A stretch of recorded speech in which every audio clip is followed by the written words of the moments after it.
¿A dónde está papi?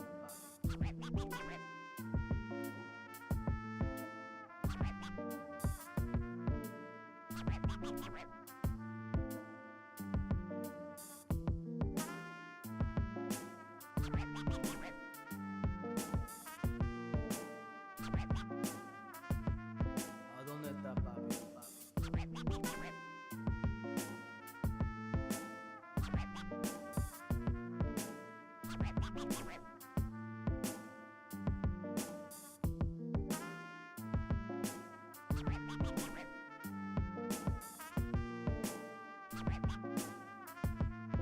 ¿A dónde está papi?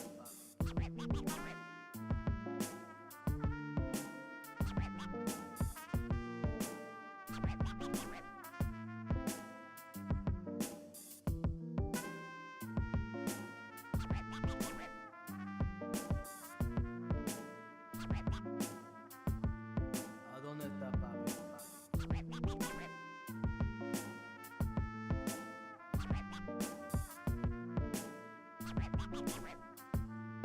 ¿A dónde está papi?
Welcome to the Thursday stream. I hope everyone's having an awesome Thursday morning. Howdy, everybody. How's it going, Astro? We've got plenty of things to go through. Whew.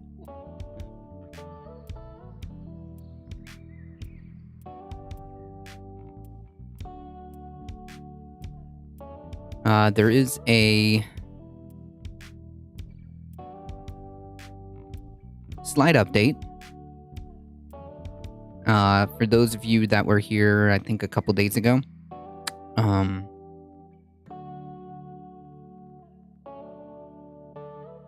we had an incident where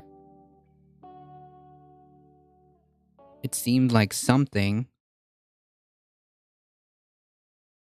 scared or upset Bakita the cat for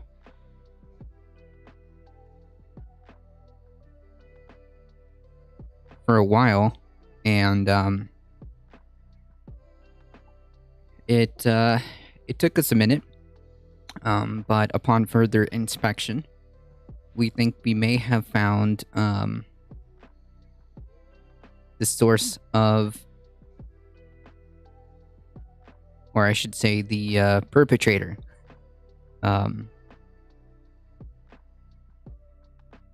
It seems like it might have been another cat.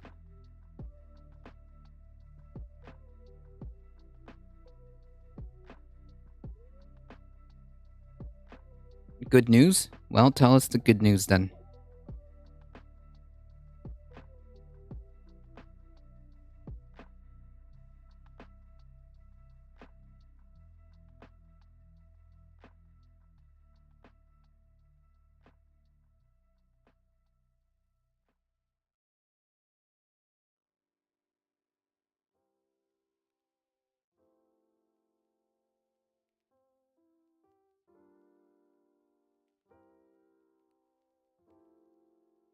Share with us the good news.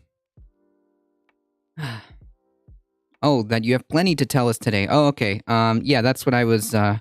What I was getting at is we've got plenty of articles to go through. Yeah, this is a news-packed day. That's for sure. It's a news-packed day. Whew.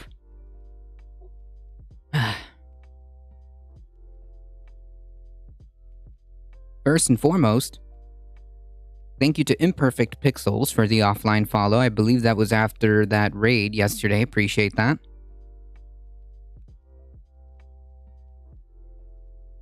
Joltium, how's it going? Howdy, howdy.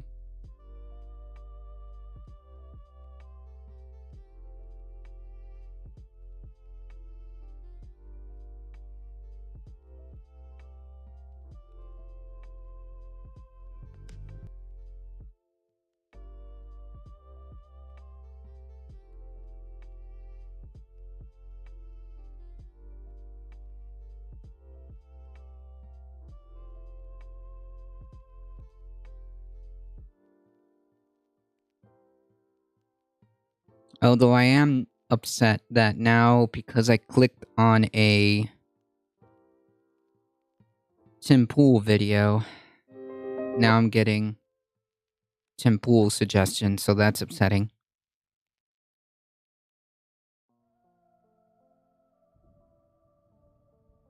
Kevin, how's it going?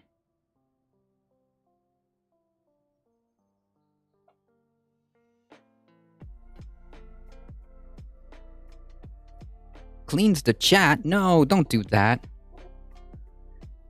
I'm tired too. Alright, we're all tired.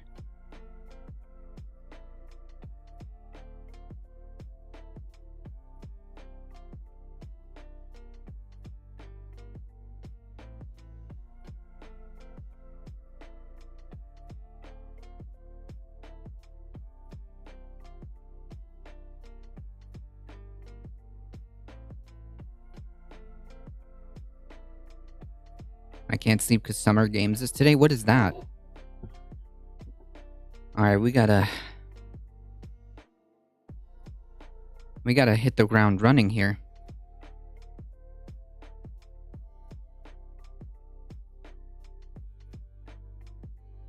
It's the gaming event that replaces E3. Oh, shoot. I remember E3.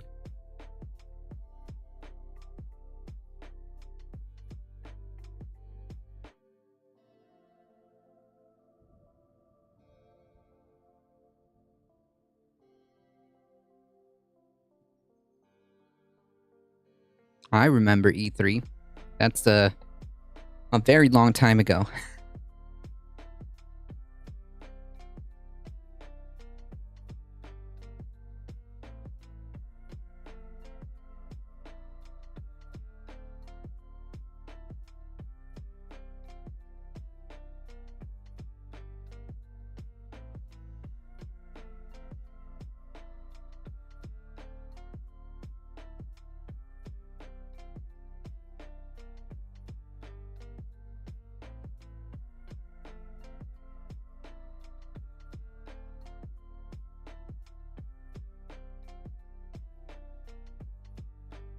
All right, folks. So first up,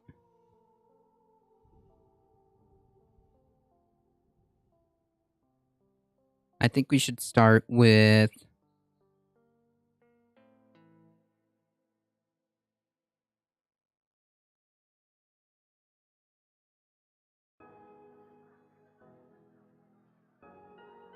let's see.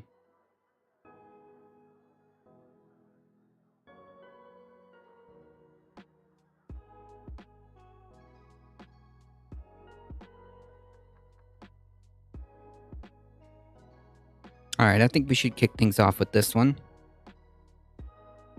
This one shouldn't take too long. A dangerous and deadly heat wave is on the way this weekend. Dangerous and deadly heat wave is on the way for the Southwest throughout the week, and Phoenix National Weather Service warns more than 30 million people are under heat alerts, and more than 50 daily high temperature records could be broken through the weekend, including in Death Valley, California, one of the hottest places on Earth. Don't underestimate the heat. The heat is one of the most deadly weather hazards, so be sure to practice heat safety this week. Yeah.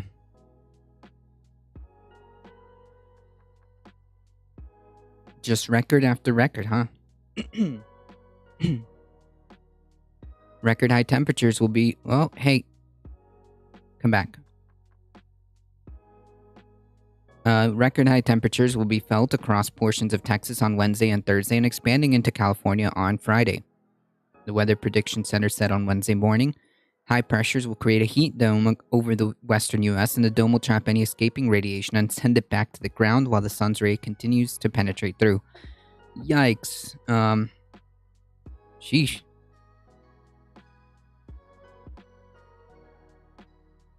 This, combined with arid soils from an extensive and long-term drought, will allow temperatures to rise to record levels over parts of California and the Southwest, with high temperatures from the upper 90s to over 110 degrees on Friday. Nice! As if things aren't worse enough, compounding factors that are directly related to climate change are going to make this much worse. Texas-sized heat leaves the state sizzling. Hot again is how the San Angelo National Weather Service started its forecast discussion Wednesday morning as the mercury is on the rise in west central Texas. Hot again. Yeah. High temperatures will once again break the century mark this afternoon, and its highs will intensify as the week progresses. Peak intensity is likely from Saturday through Monday, the San Angelo Weather Office said. Nice.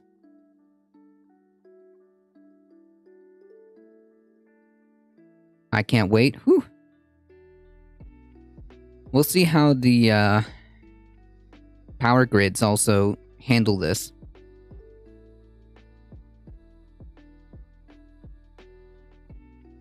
That's another concern.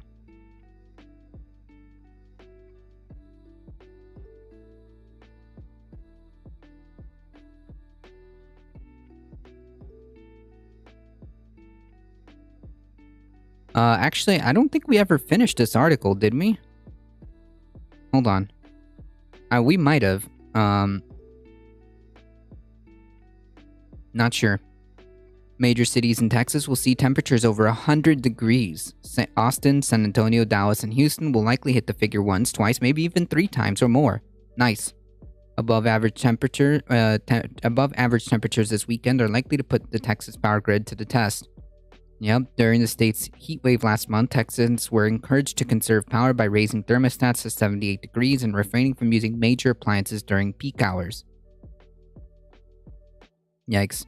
As this weather pattern remains over Texas into and through the weekend, it will expand into Southern California as well as Nevada, Arizona, and Arizona Thursday into Friday. The first excessive heat event, level 4 of 4 on the Weather Service experimental heat danger scale of the season, is now upon us. Yikes. The first heat wave of the year has numerous climate sites threatening daily record highs and record warm lows. Death Valley is forecasted to reach 121 degrees on Friday. If it does that, it'll break the daily record of 120 set back in '94.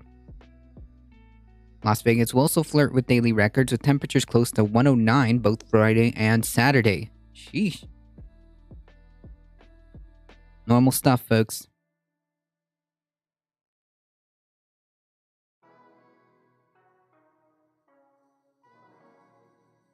Normal stuff.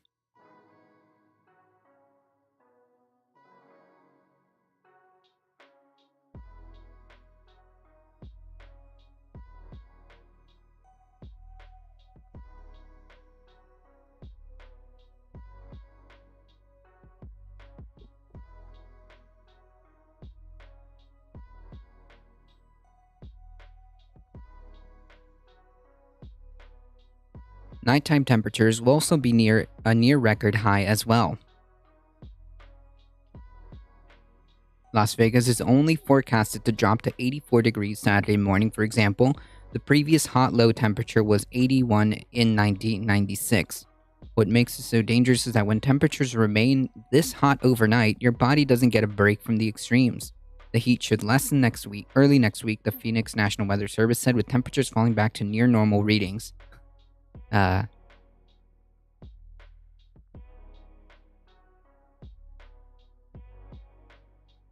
Both Las Vegas and Phoenix weather services also say that Sunday may not be as hot as initially thought. Similarly, in California, the worst will be Friday. If you're on the California coast, you will escape the heat. The state's interior won't be so lucky. Sheesh. Warming and drying trend with triple-digit heat by late week for the Central Valley. The hottest day will be Friday, little overnight relief from the heat. Yikes. The heat risk will be high, level 3 or 4, on Friday for most of interior California. Yikes. Daytime temperatures could reach 100 to 105 across the valley on Friday, which combined with warm overnight temperatures will produce high risk for heat impacts for general public. All of Weather Service offices had similar heat safety messages with tips for staying safe during excessive heat events. Try and avoid caffeine and alcohol, which can dehydrate the body. Instead, drink plenty of water and try to find air conditioning, but also reduce the amount of power that you use too. Oh boy. The ongoing drought continues to plague the Southwest when one of the many drawbacks of the drought is dry soil and its impact on temperature. When there's no moisture in soil and plants, there's no evaporation or evapotranspiration, both of which are cooling processes that add moisture to the air and stabilize the air temperature. Basically, the drier the air, the easier it is to get to a higher temperature. Yes, all of this being exacerbated, the desertification being exacerbated by climate change. So this has a direct impact as well. Basically, the drier the air, the easier it is to get to a high temperature, said Brian Jackson of the Weather Prediction Center, told CNN Weather. When there's more humidity, the temperature can be suppressed.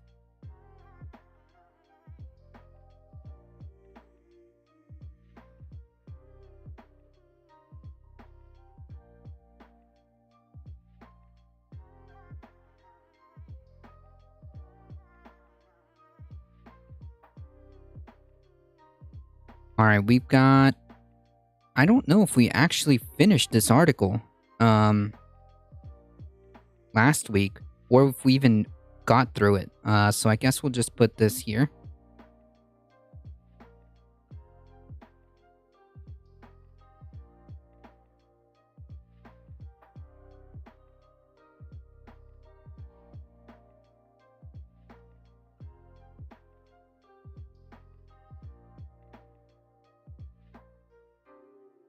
we'll just cue this over here.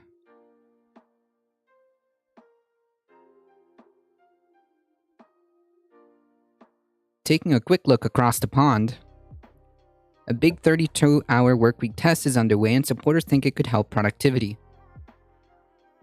For the next 6 months, thousands of people across the UK will be working 32 hours a week, the largest 4-day workweek pilot program the world has ever seen. Based. Cool.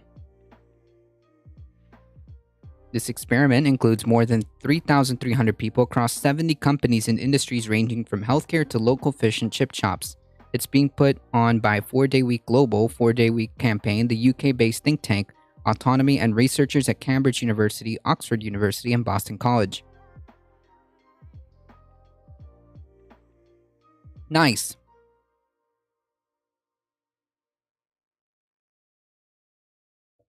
Nice. The idea is pretty simple. Workers make the same amount of money they would for a 40-hour work week, but only work 80% of the time. They exchange for fewer hours. Workers commit to maintaining the productivity they would in a 5-day work week. Calls for a 32-hour work week has increased, especially as many people around the world are facing burnout from the pandemic. Yeah, among other things, but sure.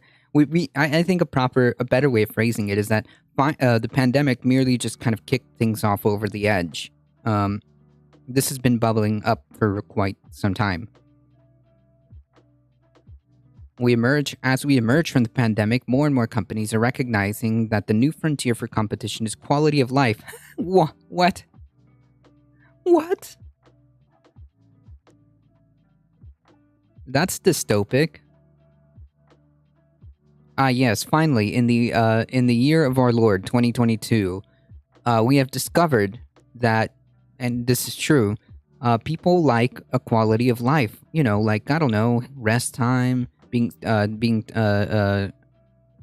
time with their family, spending time with their kids, having a longer weekend to maybe go out and be in nature,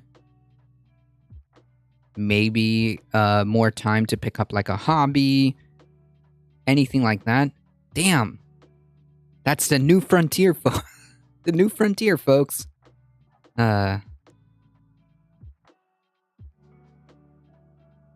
It's competition for quality of life, and that reduced hour output-focused working is the vehicle to give them a competitive edge. Joe O'Connor, CEO of 4-Day Week Global, said in a statement, "The impact of the, quote, Great Resignation is now proving that workers from a diverse range of industries can produce better outcomes while working shorter and smarter." No way. Dude, I'm not a CEO, or I don't have any type of, like, academic background, and I could have told you that. The outcomes of a 32... by the way, there's been numerous of studies and pilot programs that have been smaller, that individual companies have tried and have seen major successes. I mean, this has been proven time and time again. The outcome of a 32 work week are something that Will Strong, the director of research at Autonomy, focuses on. Strong, who's also the co-author of Overtime, Why We Need a Shorter Working Week, told NPR's Life Kit podcast last year that in some ways the 5-day work week is outdated and leads to something he calls the creep of overtime into our personal lives. Yeah, no kidding. Our working culture has changed to be one of where it's more about going above and beyond. The toxic hustle culture is what I think they're referring to. Working beyond your hours, either for better career prospects or simply because it is demanded of you by your boss. Yeah, okay. He said, now during the pandemic, you're in your living room with your laptop, so it's hard to switch off this creep which has infiltrated our working lives. I understand that it is hard, especially if you're like working from home and you have like the ability to just keep going, but like, man, you've got to have boundaries, right? If your hours are from, I don't know, 9 to 5, you got to set the boundary. At 5 p.m., that laptop gets closed. Sorry. Because, like, you wouldn't do that in a office, right? You would just leave, right? So why do that here, especially if you're at home?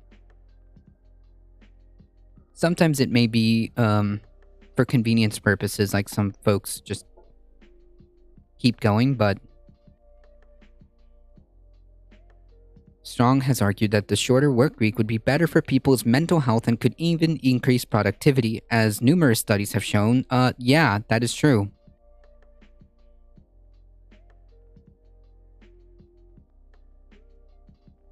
I would love a shorter work week. Currently, I'm so tired, my lunch break is for a nap. Sheesh. How's it going, Shai Shay? For many organizations, what you lose in labor time, you gain in greater productivity on the job. We can't concentrate all the time. I think the average, like, full, like, dedication, for work, I think, like, starts to drop off at, like, 6 hours a day. Like, that's, like, the maximum that you'll get, like, good output. And then, like, it just goes like this, which is true. Because, like, you know, just working per usual. Good morning. Howdy, howdy. We can't concentrate all the time, particularly if you overworked and have burnout, and so reducing the work week has reaped dividends in terms of productivity and worker well-being, which means they come to work refreshed. Yeah, no kidding. Like, wow, what a concept. What a concept. Treating your workers like, I don't know, human beings, allowing them to rest, allowing them to be ready. No way. Which means they come to work refreshed. They come to work liking their job a bit more and wanting to kind of get the work done so that they can have a nice weekend and so on. Yeah, and especially if that weekend is a little bit longer. Yeah. As the large UK pilot gets underway, productivity is one area researchers will focus on. We'll be analyzing how employees respond having an extra day off in terms of stress and burnout. I mean, I don't need to be any type of researcher to tell you that the most likely outcome of this is that you get positive results. It just makes logical sense. In terms of stress, burnout, job and life satisfaction, health, sleep, energy use, travel, and many other aspects of life, Julia Chor, professor of sociology at the Boston College, said in a statement. While it will be at least 6 months before final results from the UK pilot are revealed, a similar experiment by Microsoft Japan in 2019 resulted in a 40% increase in productivity. Earlier, a New Zealand company testing a 4-day weekend announced a 20% boost in productivity in 2018. Trials in Iceland of some 2,500 workers between 2015 and 2019 found that productivity remained the same or even improved in most cases. So there's like, as much as far as it's been tested, from time and time again, it seems like the worst that can happen, the absolute worst that can happen, is productivity remaining the same. That's literally the worst that can happen. You're giving your employees the opportunity to have a better work-life balance while maintaining, at worst, the same level of productivity, at best, using the best number, increase of up to 40%, depending, based on the ranges that we're working with here. So, yeah, why not? There's literally no drawback. There's literally zero drawback to this. We're still in a capitalist society, though. That means we need empirical evidence to try and persuade our owners. True. True. I mean, like, even then, Joltium, I mean, we've got this. This is 2015. What year? What, like, 7 years ago?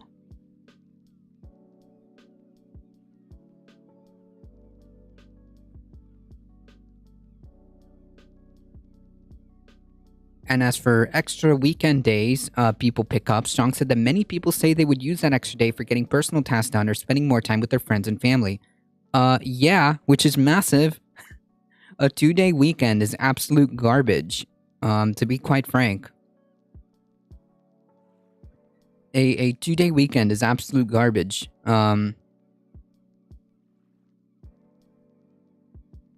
Really quickly, how many of you folks who are, how many folks who have that 2-day weekend use that weekend to basically play catch up Type 1 in chat if you use the 2-day weekend just to play catch up, only to begin the rat race again on Monday.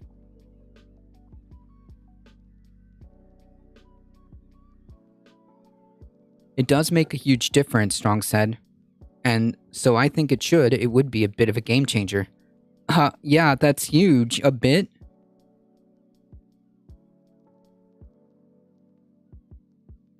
I don't have a 2-day weekend? What?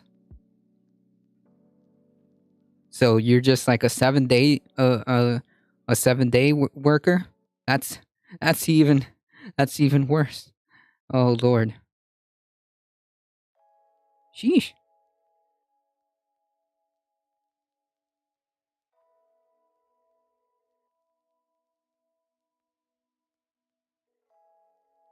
So TLDR is that it seems like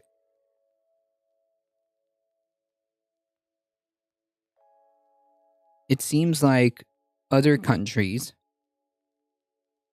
have realized that maybe we're just going too far here. But I don't know how realistically this is going to catch on in the US. But imagine just how better things would be. Overtime, I work 70 hours per week. Jesus. I have a new baby. And prices of everything is just too high, sadly. Jesus Christ.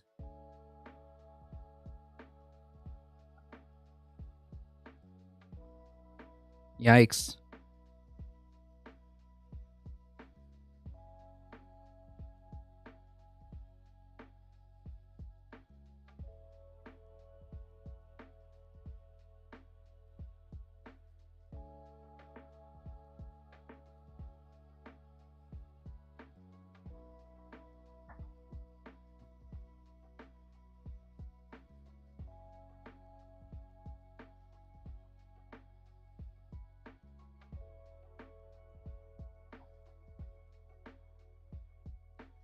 That is unreal.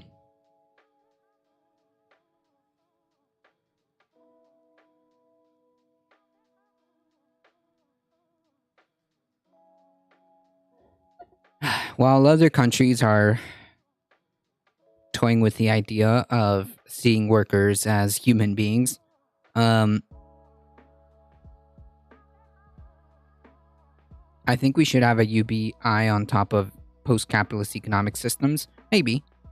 Depending on how you deploy the depending on how the UBI is deployed, you might be able to sell me on the idea of UBI. Maybe. I would just have to see.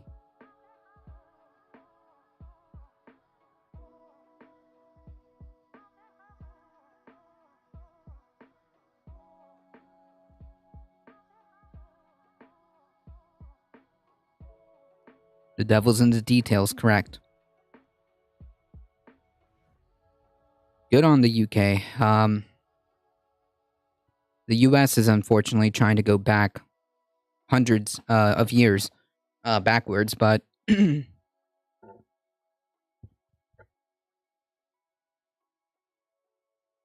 basic idea is that no one should go without the basic necessities of life, period. Oh, I agree with that concept. The way I would go about it, though, is, I mean, I think you've been here, or for the folks that have been here, maybe you've heard me talk about the 4 pillars, which is food, housing, education, and healthcare. Those things should just be, right? Period. The government already buys food stuffs from farmers, the CCC and USDA. We should have government-run food banks that no family goes hungry. Based. That's an idea. As heat ramps up ahead of what forecasted will be a hotter than normal summer, seems to be the consistent trend throughout the year and year. Electricity experts and officials are warning that states may not have enough power to meet demand in the coming months. And as many of the nation's grid operators are also not taking climate change into account in their planning, Man, we're just going backwards in the US, even as extreme weather becomes more frequent and more severe, i.e., the new normal. Why don't we just use that language? It sounds much more alarming if this is like how it's going to be. All of this suggests that more power outages on their way, not only this summer, but in the coming years as well. Nice! That's something to look forward to, folks.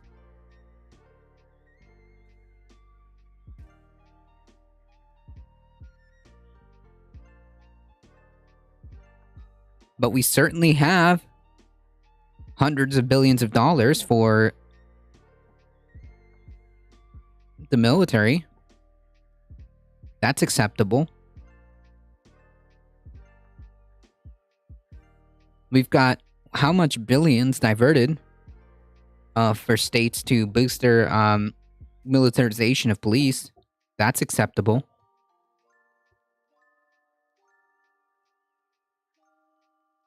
But God forbid if you start talking about things like, I don't know, upgrading our infrastructure so that it actually can handle the inevitable effects of climate change. God forbid we start talking about giving people healthcare. Can't have that. UBA has other advantages as well. Gives power back to workers, less dependent on employers for survival and dignity, and allows everyone easier access to starting their own business and more small businesses better. Yeah, I mean, like, I think, like, on paper, it works. The concept, I'm with you. On the surface, the concept of it, I'm with you. I would just say, like, well,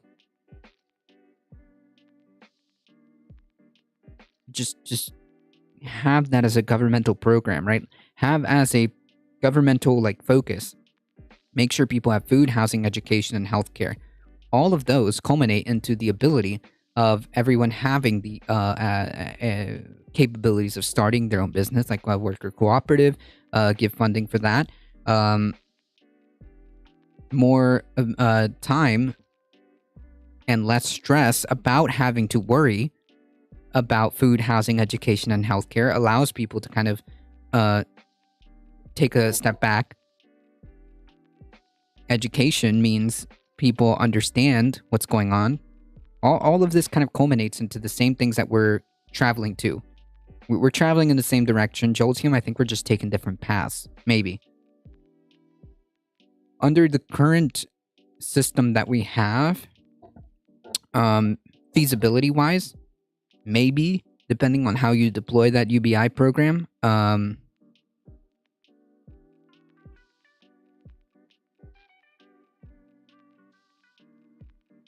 there's good empirical evidence in the zones where it was tested. It's a big shift. I'm not advocating for rolling it out blindly, but we should definitely put more energy into its development. The initial results are very promising. Yeah, like, I'm not disputing the potentials of it. All in all, it just depends on how you roll it out. Right.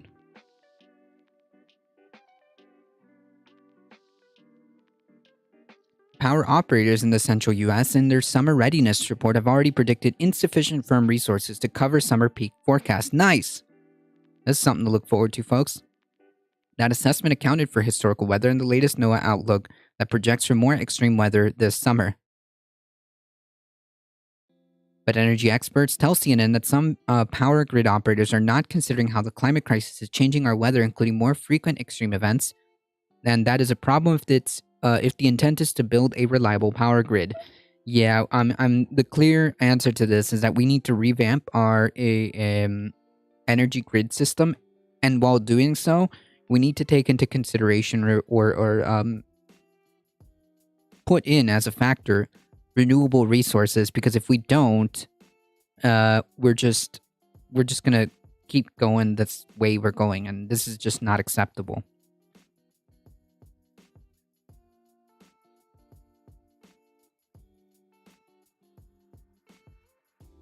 The reality is the electric system is old, and and a lot of infrastructure was built before we started thinking about climate change.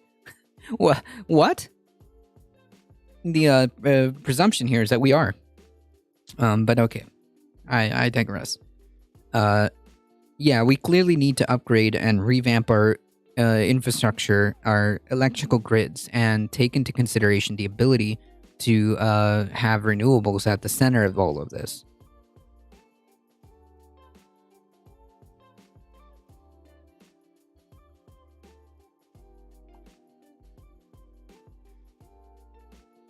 But several problems arise, especially when some of these electric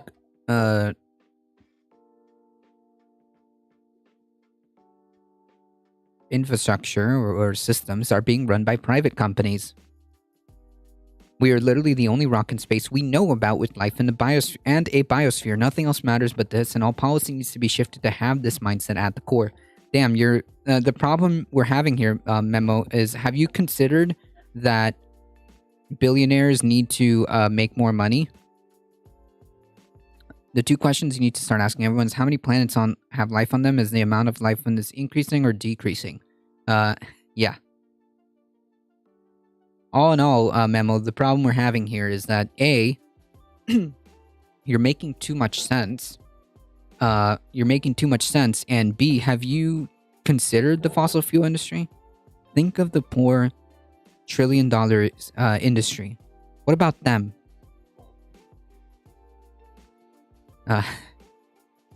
Webb says many power grid operators use historical weather to make investment decisions. What? Wait. Rather than more dire climate projections, simply because they want to avoid the possibility of financial loss. Wait, this is because it's private. Why?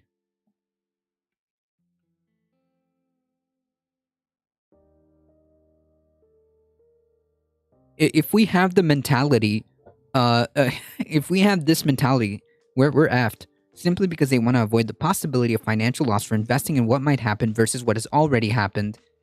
That's not how this works. This is why you can't have the private sector handling this. She said it's the wrong approach and makes the grid vulnerable. Yeah, no kidding. No kidding. What an asinine way of thinking.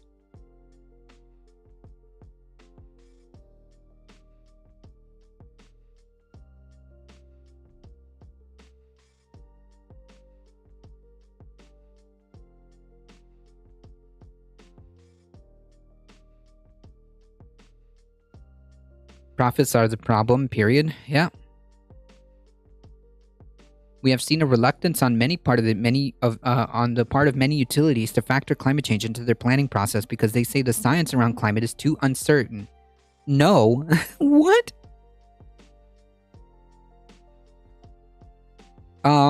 Okay. That's not true at all. The science around climate change is very, very, very certain. We're effed, is the TLDR. Should we continue to act in this manner?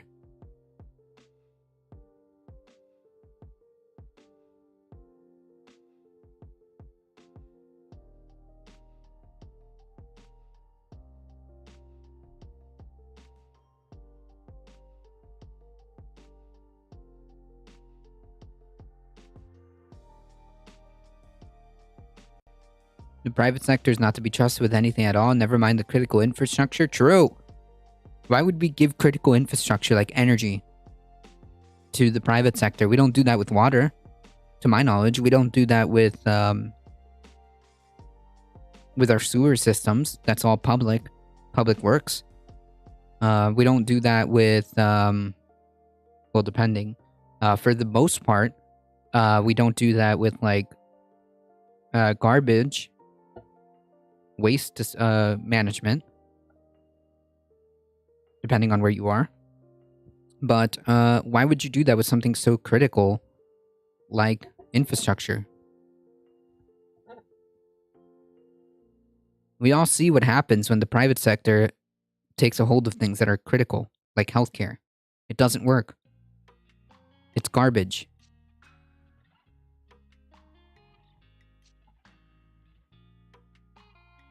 Because they say the science around climate change is too uncertain. The reality is we know climate change is happening. We know the impact it has in terms of more severe heat waves, hurricanes, drought. We know all these things affect the electricity system.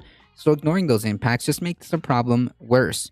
Yes, An early heat wave knocked 6 power plants offline in Texas earlier this month. Residents were asked to limit electricity use, but how can you think that climate change isn't happening when it's literally happening to you right now?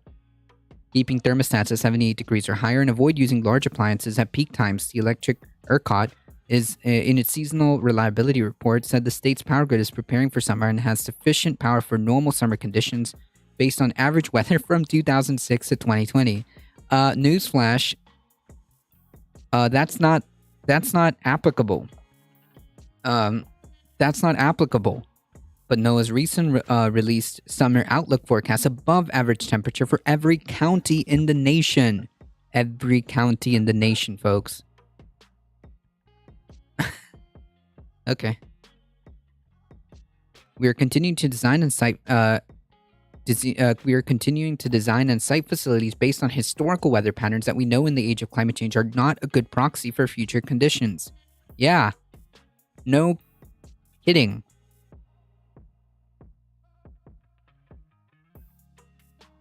No kidding. When asked if the agency is creating a blind spot for itself by not accounting for extreme weather predictions, an ERCOT spokesperson told CNN that the report uses a scenario approach to illustrate a range of resource adequacy outcomes based on extreme system conditions, including some extreme weather scenarios. Except some is not how things are now.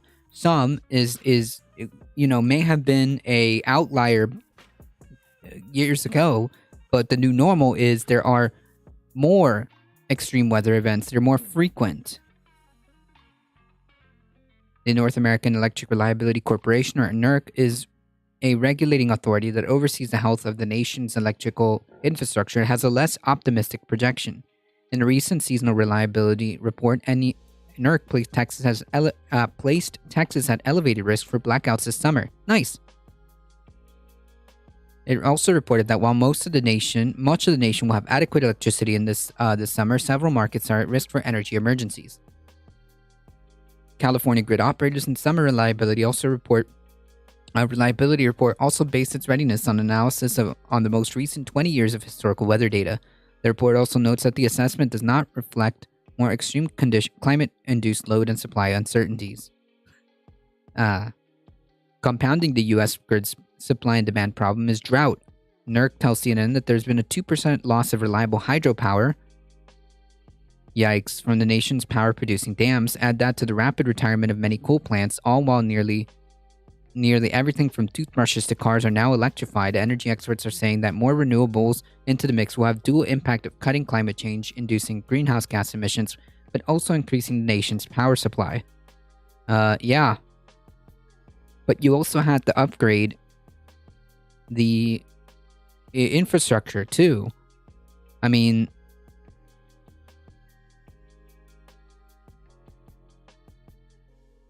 one Chicago neighborhood is already making plans for how to keep the lights and air conditioning and heat on when the larger grid fails. In the Bronzeville neighborhood in Chicago's South Side, solar panels dot the rooftop of a public housing complex. A short drive away, as a giant battery stores energy from the solar panels as well as natural gas generators, creating a microgrid. Illinois-based company Commonwealth Edison is working with community members to make the neighborhood energy independent. Without power, we're talking about potential life-threatening situations, so this microgrid provides that backup to be able to deliver power when the main grid isn't here. I think that microgrids based on renewable energy are probably the better way to go. The project is pending approval, but once it's operating, the microgrid can connect and share power with the main grid. In the event of a blackout, it can disconnect and operate independently, tapping its stored battery energy to power the homes, police station, and hospital in the area for hours. Yami Noel is a Bronzeville resident and energy advocate. She has seen the cascading effects of an unreliable power grid in Chicago, a place that's no stranger to weather-related outages from both extreme cold and extreme heat. Losing power in a heat wave can create dangerous health situations for families on a fixed income. Losing all the food in their fridge can be financially devastating. Yes. That's a nice thing to read. Richest country in the world has areas that the possibility of losing your fridge of food is financially devastating.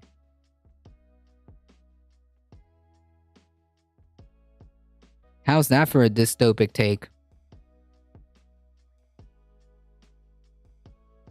In the richest country in the world, there are families who can be financially devastated by losing the food in their fridge because of a bad infrastructure that doesn't take into consideration climate change. And yeah, that's a good meme. That's a good meme.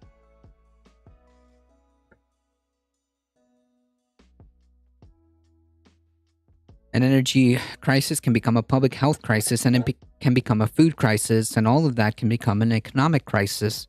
So, yeah, maybe we should take this seriously. As communities look for innovative ways to build a more resilient grid, Bronzeville is one possible blueprint. The U.S. Until states build a more resilient power grid, climate change will force energy companies to continue to take emergency actions. That's the problem there. They're energy companies. Yeah. Like asking people to limit electricity or use force rolling blackouts to manage grid when supply can't meet demand.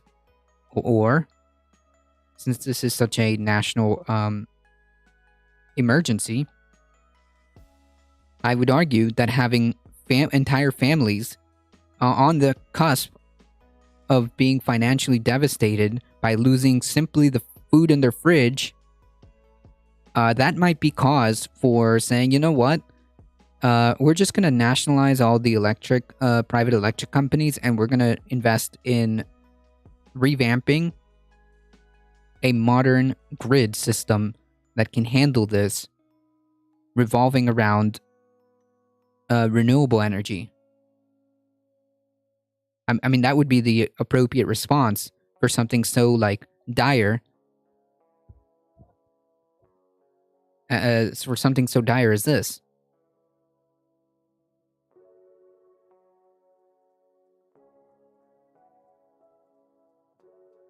But that's just me.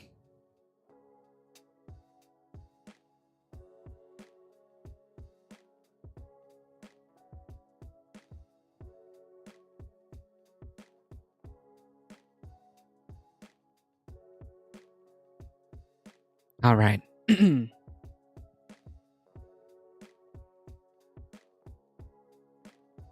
Are we great again yet? Gun restriction bill passes House with help of Republicans. Spoiler alert. It was like 5 of them. Responding to a recent wave of mass shooting, House Representatives passed a bill raising the age to purchase semi-automatic rifles to 21, requiring safe firearm storages, and seeking to crack down on illicit firearm trafficking. I'm not exactly opposed to the idea of raising the age or requiring safe firearm storage. In fact, I believe we talked about this. Like, one of the one thing that we can do is to impose severe penalties if you don't properly store your firearm and somebody who's not supposed to have that firearm gets hold of it. So that's good. But seeking to crack down on illicit firearm trafficking, that's already a thing. You can't do that.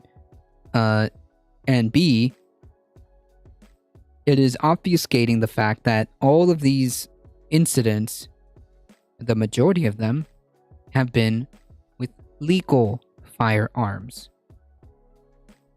Legal firearms. They did not have to go through the black market. They did not have to do some sketchy thing to obtain these things. So, yeah. I don't know what the sense of that would be. The House passed the Protecting Our Kids Act on a 223 to 204 vote on Wednesday. That mostly fell on party lines. Congressional Dems, who swiftly assembled this package earlier this month, say it will reduce gun violence. Will it, though? I mean, I'm not against, like I said, I'm not necessarily against putting the age to 21 and requirements for safe firearm storage. That's fine. We'll see. 5 Republicans crossed over to support the legislation, which would be the most significant gun control measure passed by Congress in nearly 2 decades.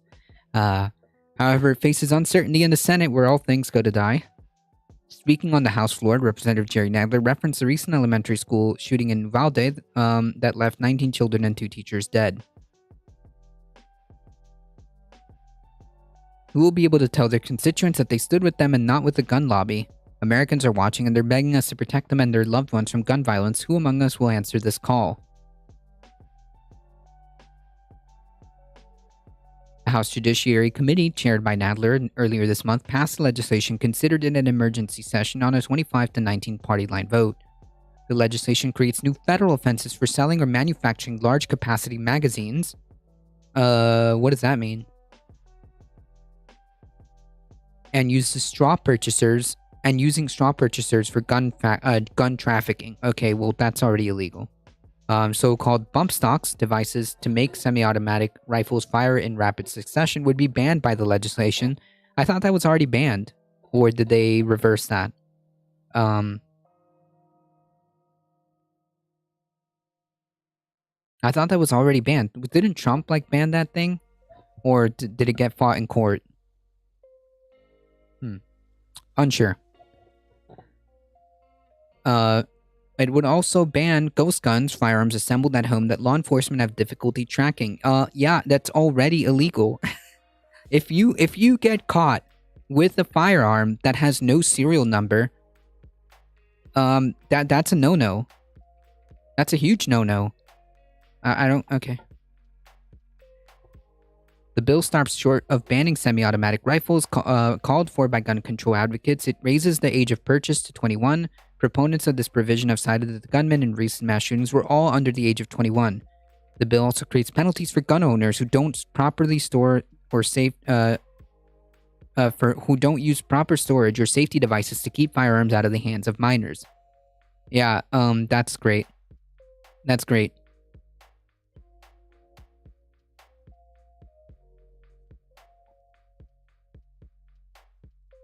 I agree with this.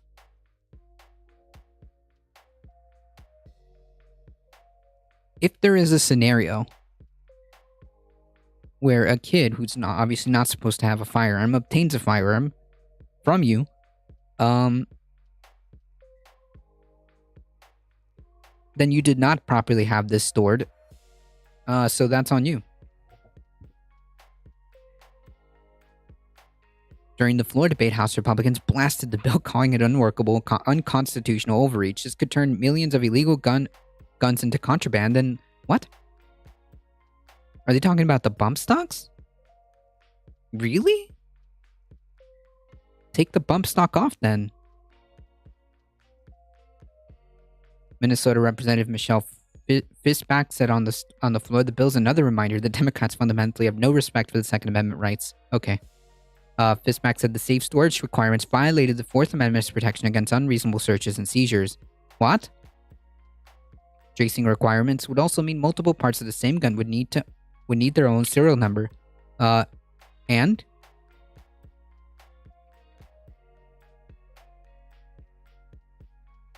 So, from what I understand, the government isn't going to come in and do a sweeping check to every house to make sure that your firearms are properly stored, to my understanding.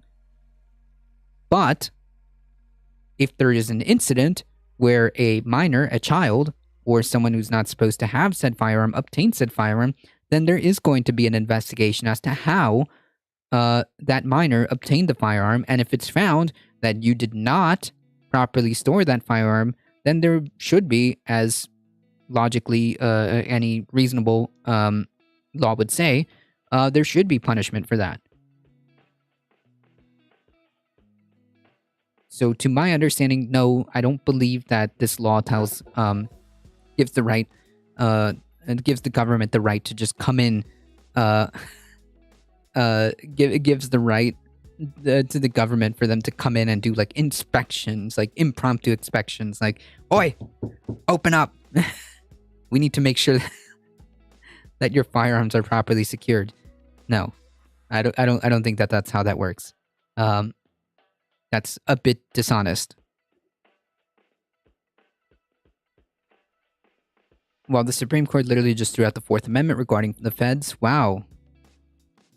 Ah, well.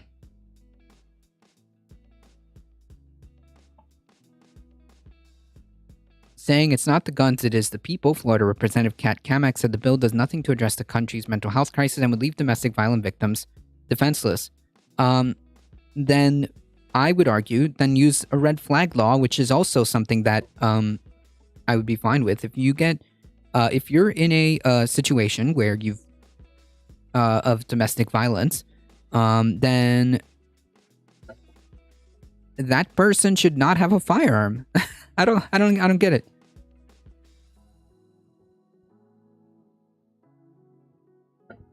If you are a domestic abuser, you should not have a firearm. That's not a controversial statement. And if you want to address the country's mental health crisis, then where's your support for a universal healthcare system that would include mental health?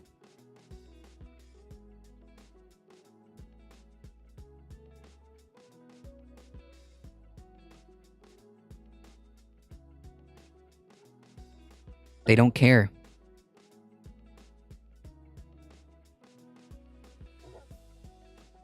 If you're concerned about the country's mental health crisis, then put a bill up saying universal mental health for everybody. Boom. Everyone should have access to universal mental health.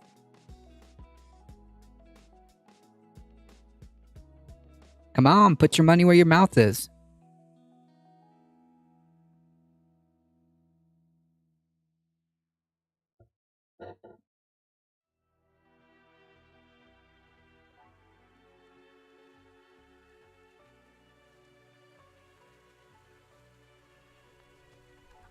Of course, they would actually never do that.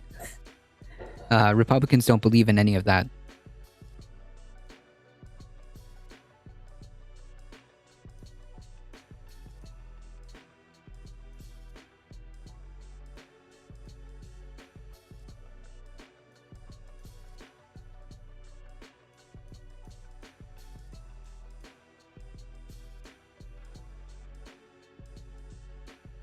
Just tell the people in power to stop wasting money on private interest bills so they can line their pockets. I don't know what that means.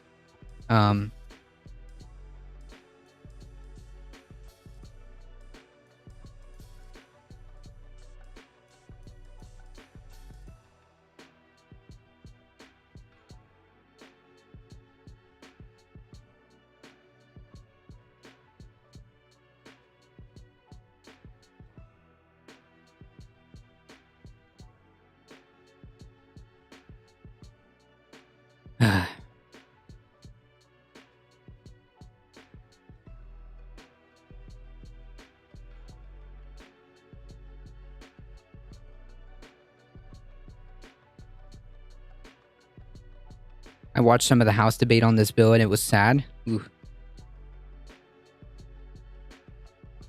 Well, all of this means nothing. If it's just gonna die in the Senate, okay. But yeah.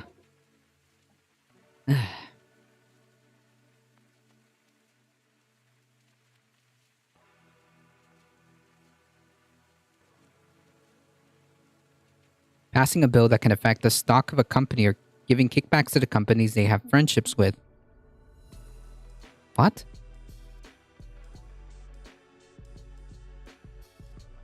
Is that what's happening here? I don't think so.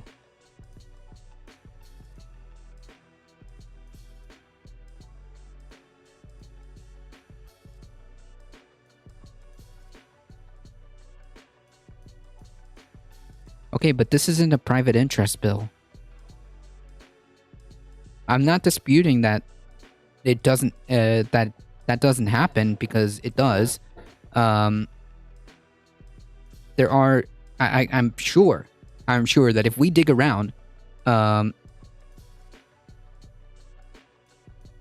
was talking about healthcare for all. What? No, I mean a national health system, not by private companies. What? Are you okay? Like, wait, is this on? Hello? I'm talking about a national healthcare system not run by private companies. How would a government run or government paid for program be giving kickbacks to companies?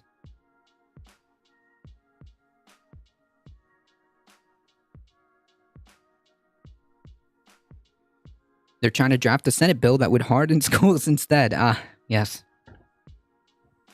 Excellent. Here we have a professional clown and someone who should be absolutely nowhere near in power, Louis Gohmert. Get in the travel club. Experiences.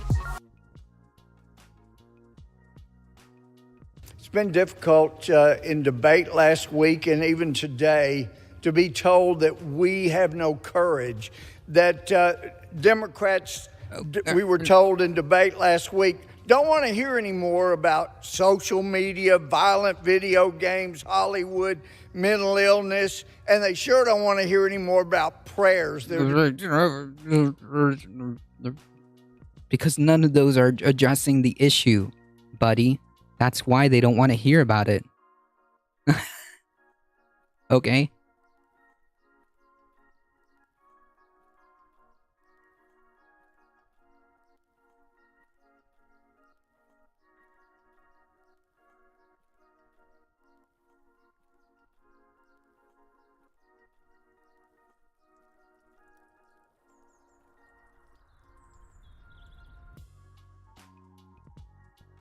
Focus, sir. You said no Republican would be against it.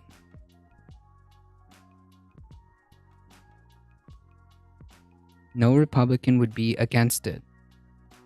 They're all against it. Yeah, no Republican would be for it. I leaned to the right and I said stop private interest bills that would fund healthcare for all. The government took in $4 trillion last year and spent $6.87 trillion. This is not computing. You're not making any sense. I said stop private interest bills that would fund healthcare for all. Oh, okay. Hold on. Let me reread. I said stop private interest bills and that would fund healthcare for all. Okay. So you're just saying, you're just asking for a way of funding it. Sure. It doesn't matter how it's funded. I'm not going to disagree on that. But you made it seem you weren't very clear at the beginning. If you are for, I'll make this simple. If you are for a national healthcare system, then we are in agreement. That's it. That's as simple as I can make it. So then you need to tell Republican leadership that this is what's needed. Because they don't care.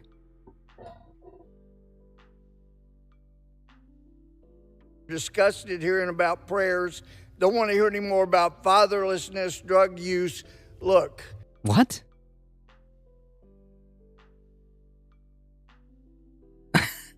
What?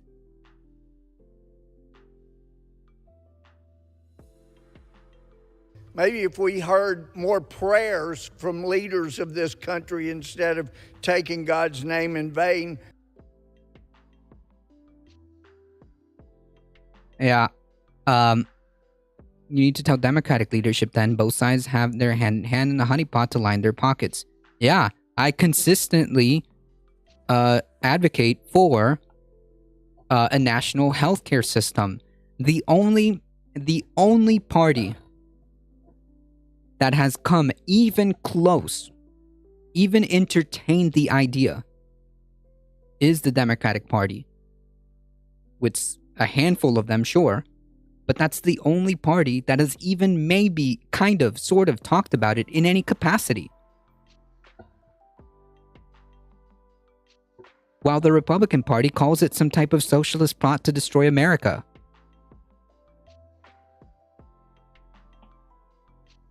Yeah, I have my criticism with Democratic leadership. Yes, they're garbage, I get it. They're incompetent.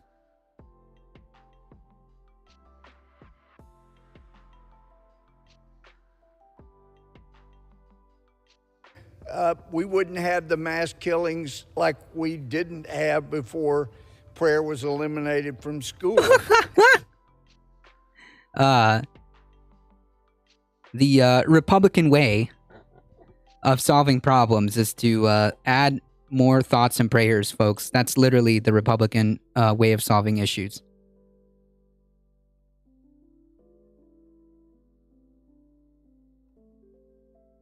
Nice meme.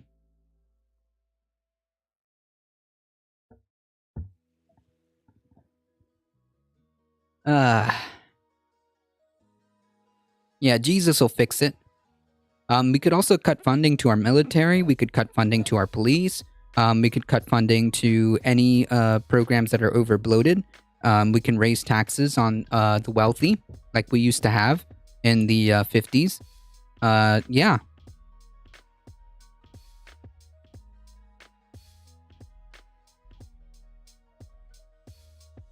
Jesus will fix it the Republican way. No, Mr. Gomert, this is not a theocracy. This is not a Christian nation. So kindly, and with all the undue respect, fuck off. And it's not like we're not willing to consider the best way to stop mass shootings. But if you look at... But you're not, though. You're talking about some fucking thoughts and prayers are going to fix it. Yeah, put more Christianity into schools. Put more indoctrination.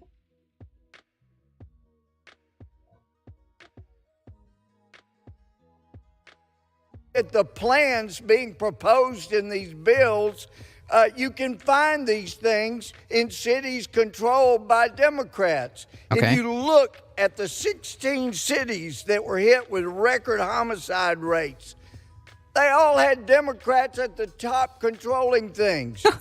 If you look at... Yes, Mr. Gomert. The more people, the more crime. All these mega cities that are that you're referring to are generally Democratic. Yeah. Okay. I don't see the relevance of what the point is here. This is a red herring to the issue of addressing mass shootings. Philadelphia, 524 murders. You mean like Jeff Bezos? Yeah. I mean like Jeff Bezos. His net worth, I don't give a shit about his net worth. His assets should be taxed up the wazoo. The same goes for Mr. Musk and Bill Gates and all these oligarchs. Yeah. Last year, Austin, Texas had a record 88. Indianapolis, 258. Yeah, Austin, Texas, a mega city. Yes, thank you. Albuquerque, 107. Columbus, Ohio, 179. Jackson, Mississippi, 129. Atlanta, Georgia, 150. If you look at the speaker's own states, as this article by A.R. Hawkins said this week, an FBI report on active shooter incidents in 2021 shows California was the #1 state for such incidences, with 6 incidences out of the 12 that met the definition of mass killing. California has universal background checks, assault weapons ban, high-capacity magazine ban, 10-day waiting period on gun purchases, red flag laws, gun registration requirements, good cause requirement for concealed carry. And what is the response we got in debate last week about? I'm going to assume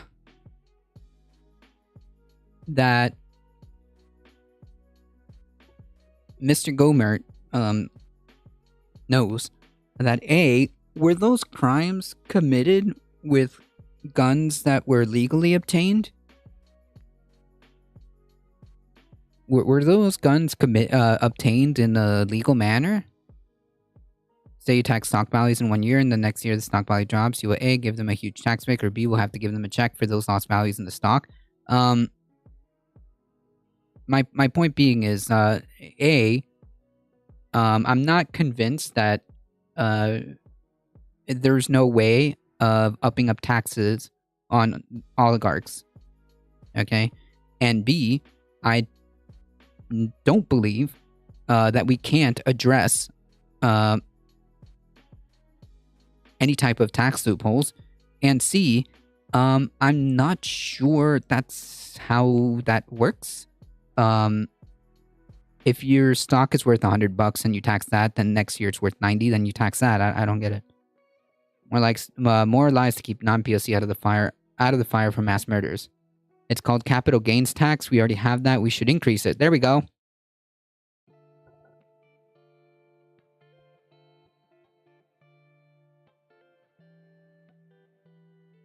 Right. If I'm paying less income, then if I make significantly less money next year, and I'm not getting a tax break, I'm paying less income tax. Yeah, so it would be similar.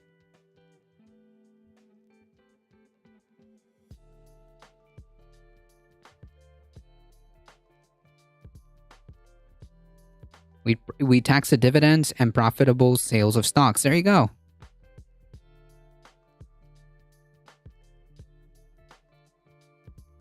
There are ways of doing it.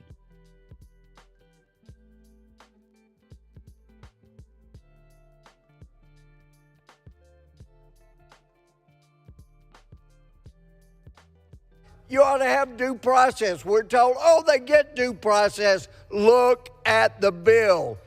What the Democrats call due process is just like the January 6th committee. It's not due process. Jesus Christ, this guy.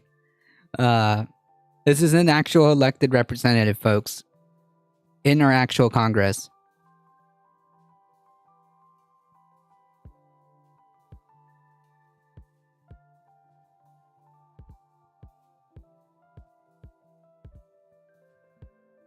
It's not bipartisan. They have only one side that's heard at the hearing. So massive obfuscation, massive red herring. I'm actually genuinely concerned for Louis Gohmert. I mean, luckily for him, he has top of the line healthcare because that pivot to the January 6th committee was just so massive that I'm actually genuinely concerned. And I'm just glad that he has top of the line healthcare.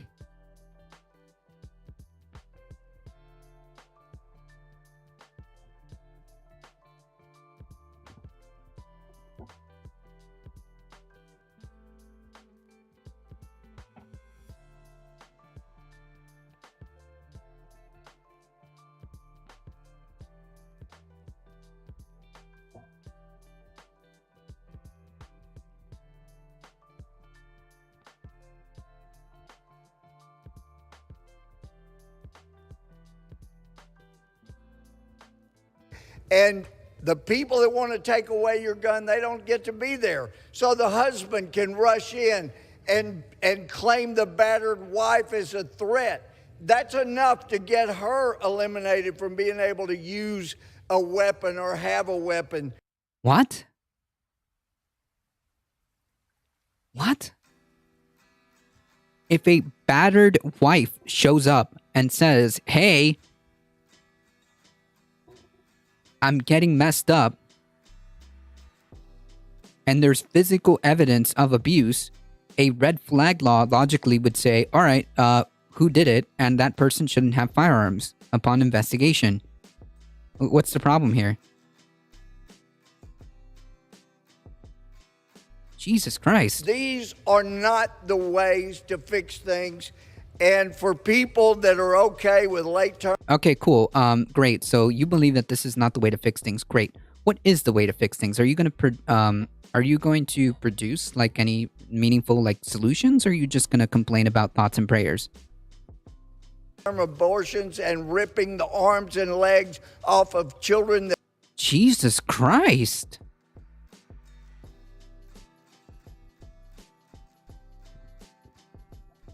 Holy, I mean, I don't mean to be mean, but Louis Gohmert is not exactly a young person.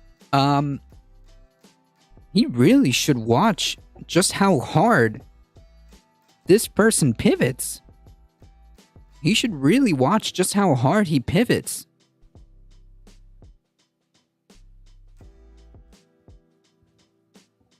Man. After this speech, is somebody going to check up on him? I'm worried about his hips. God damn, that pivot. No one, no human being should pivot this hard to avoid addressing a problem, an argument.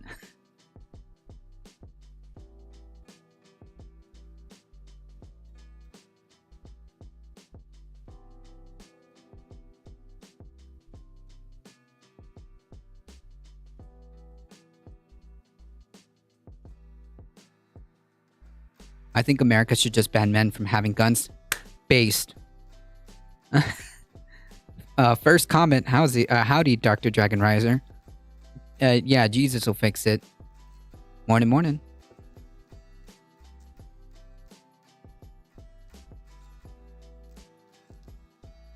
That feel the pain and then crushing the skulls. It's desensitizing and it's not well received. Oh, man. Classic Republican attitude. Classic Republican, attitude.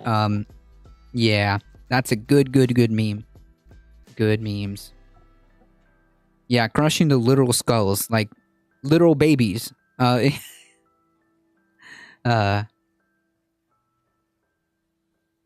Gaslight, obstruct, and project. The Republican way. It is jibber jabber. Yeah, I could do a segment rating on politicians' pivots and G-force ratings. My goodness.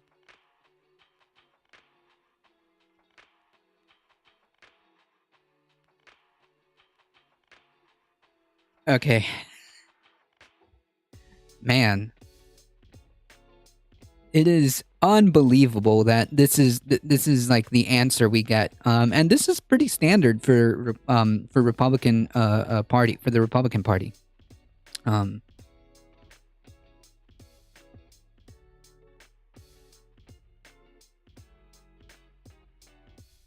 If we could Jurassic Park for real, would guns help then? According to the movies, Chris Pratt was able to fend off a raptor with a knife. Okay, so that's the only thing that you need. All right, that's I saw it in a movie, so it must be true.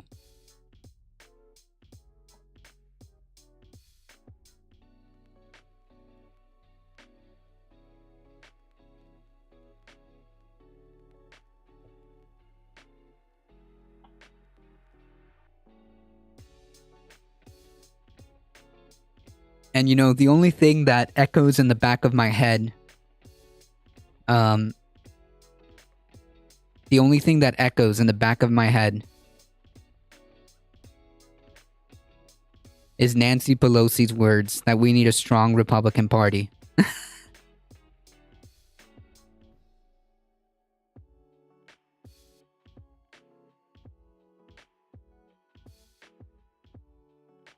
That's the only thing that comes to mind whenever I hear these people talk. Is those words echoing in the back of my head. We need a strong Republican Party.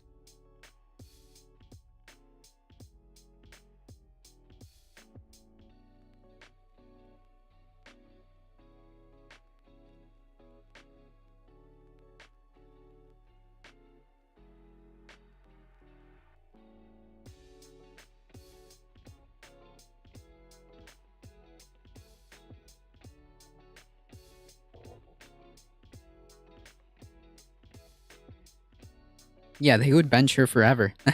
Or they would do like they did to Liz Cheney, right?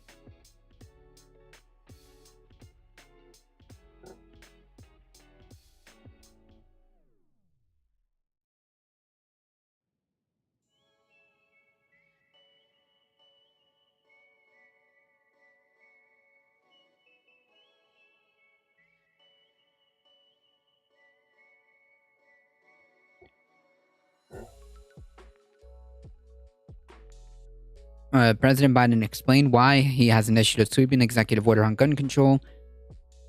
The comedian asked the president why he can't issue an executive order. Though Biden said he's done everything within the power of the presidency on gun control, he added he doesn't want to emulate his predecessor.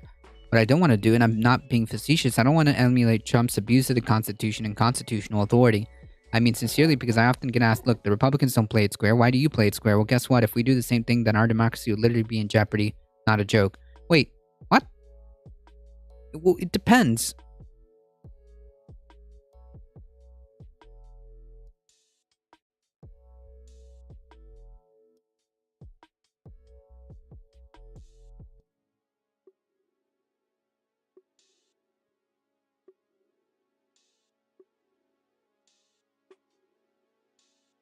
What? How does this make sense? You just used the Defense Production Act.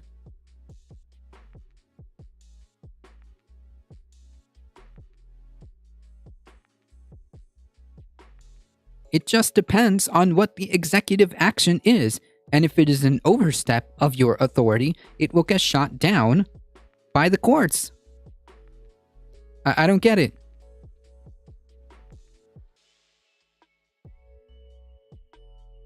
Any executive order can be stalled by the courts. Exactly. So if you believe that it is an overreach, then it will be stopped by the courts.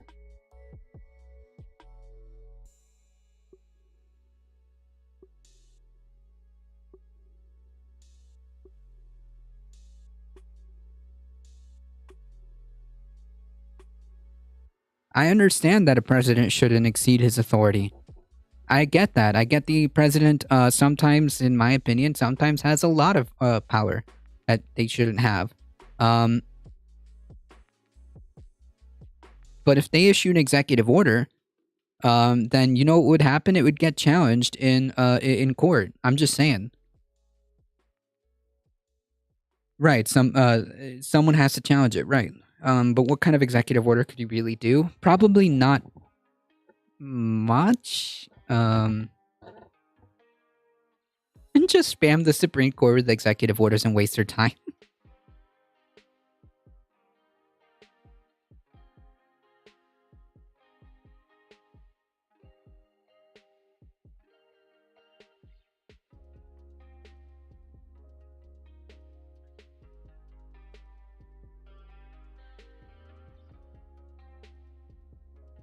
On a more serious note, though, I think there's definitely more to the gun thing than just access to guns. Sure, the U.S. is completely standalone. Its absolute obsession with firearms. I think that there is definitely a toxic gun culture behind it. It's also alarming that high number of mass shootings, but a lot of the trends in America beyond actual frequency of incident are elsewhere. The UN has a publication on this and talks about how men commit an extremely disproportionate amount of firearm murders. I get it. Yeah, absolutely. That makes sense. That makes sense.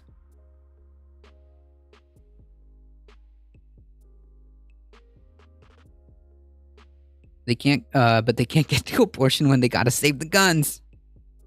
That's a good meme.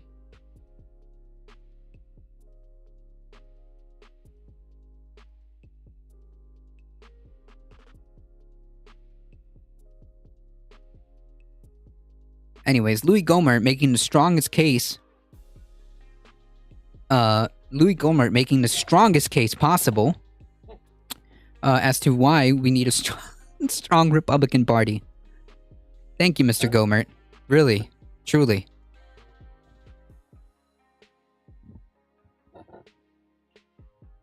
You cannot deny in any way that the role of men in firearm crimes plays a part. Oh, 100%.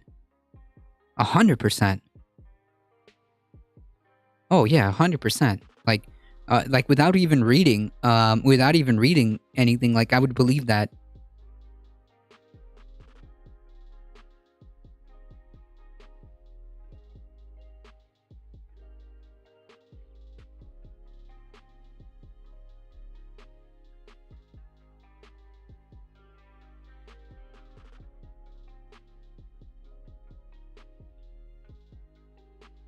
Without even like looking at this data, I would believe it like on the fly, easily.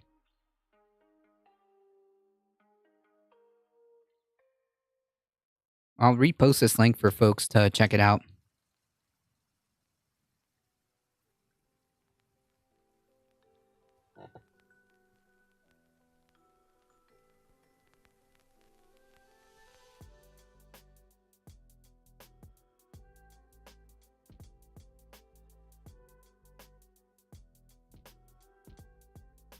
The results are mass shootings of innocent people and kids. Yep.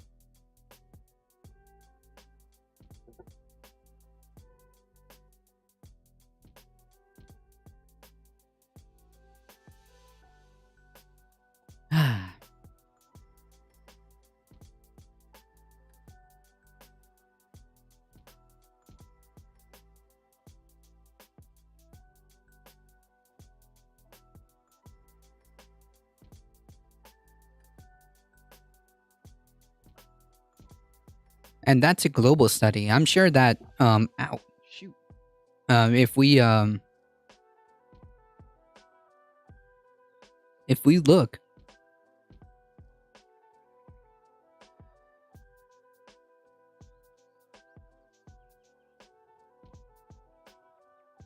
at the US, I'm sure we would see the same results.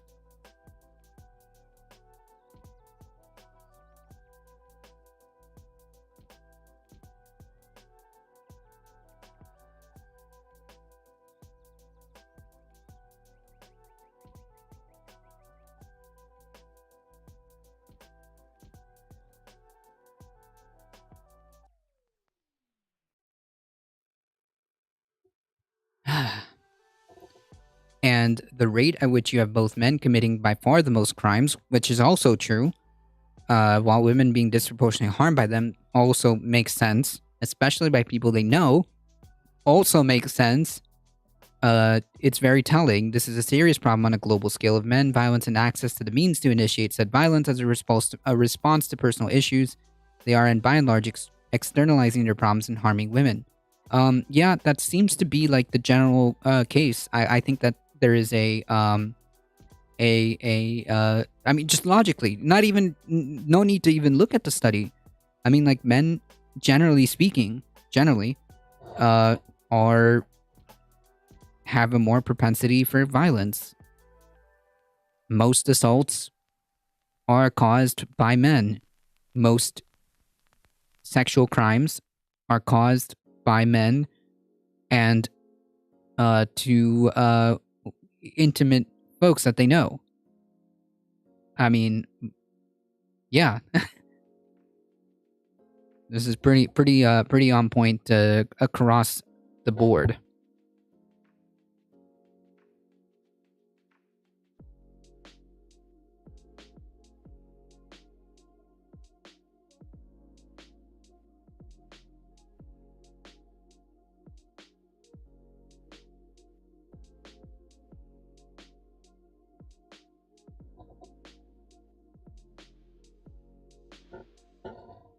Stuff. That's when I have the problem with the mass shooting stuff in America. It's always framed as solely a gun access issue. Sure, access to gun gives them means to do what they do, but the root cause is something way more poisonous and alarming and way more widespread than we'd like to think. Yep.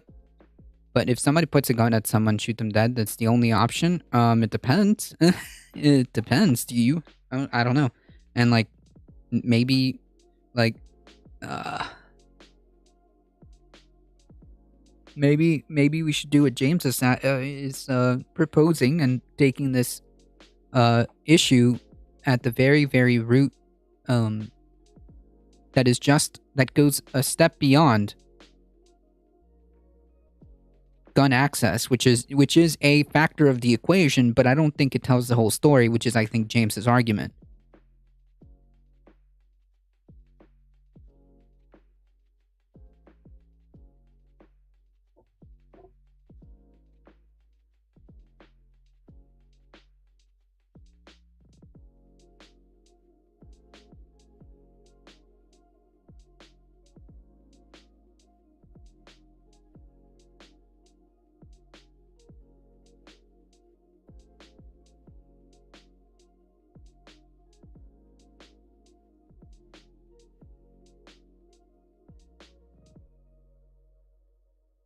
Right, which is, I think, James's question. Why? We know these statistics. Why?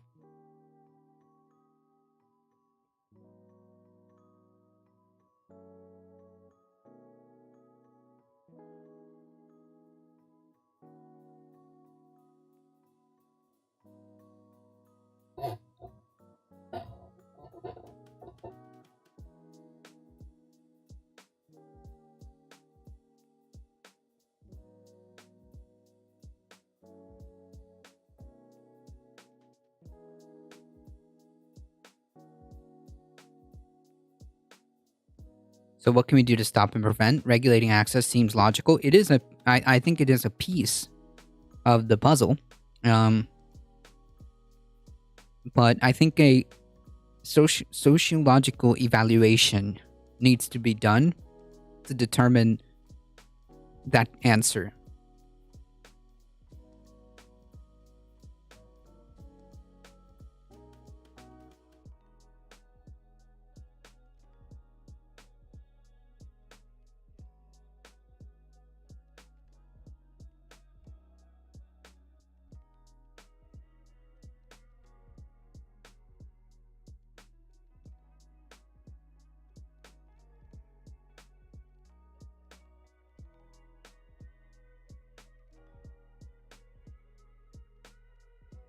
Global Green.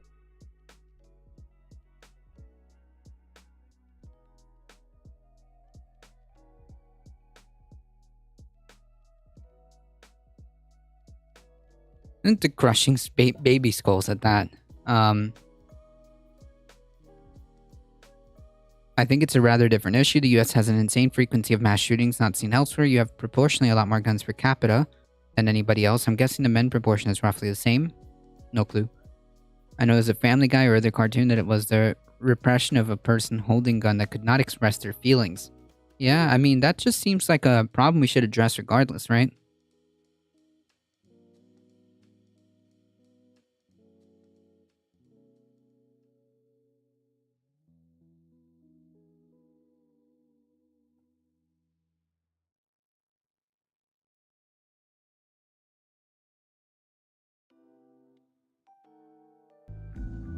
What's the risk of the Great Salt Lake drying up? And how is Climate Earth challenging European countries right now? Welcome to the Climate Recap from the Beckosphere Climate Corner, your go-to place for international and US-based climate news. I'm Becky Hogue, a science writer. Today is Thursday, June 9th. Let's jump right into the news you need to start your day. Let's start with some climate events.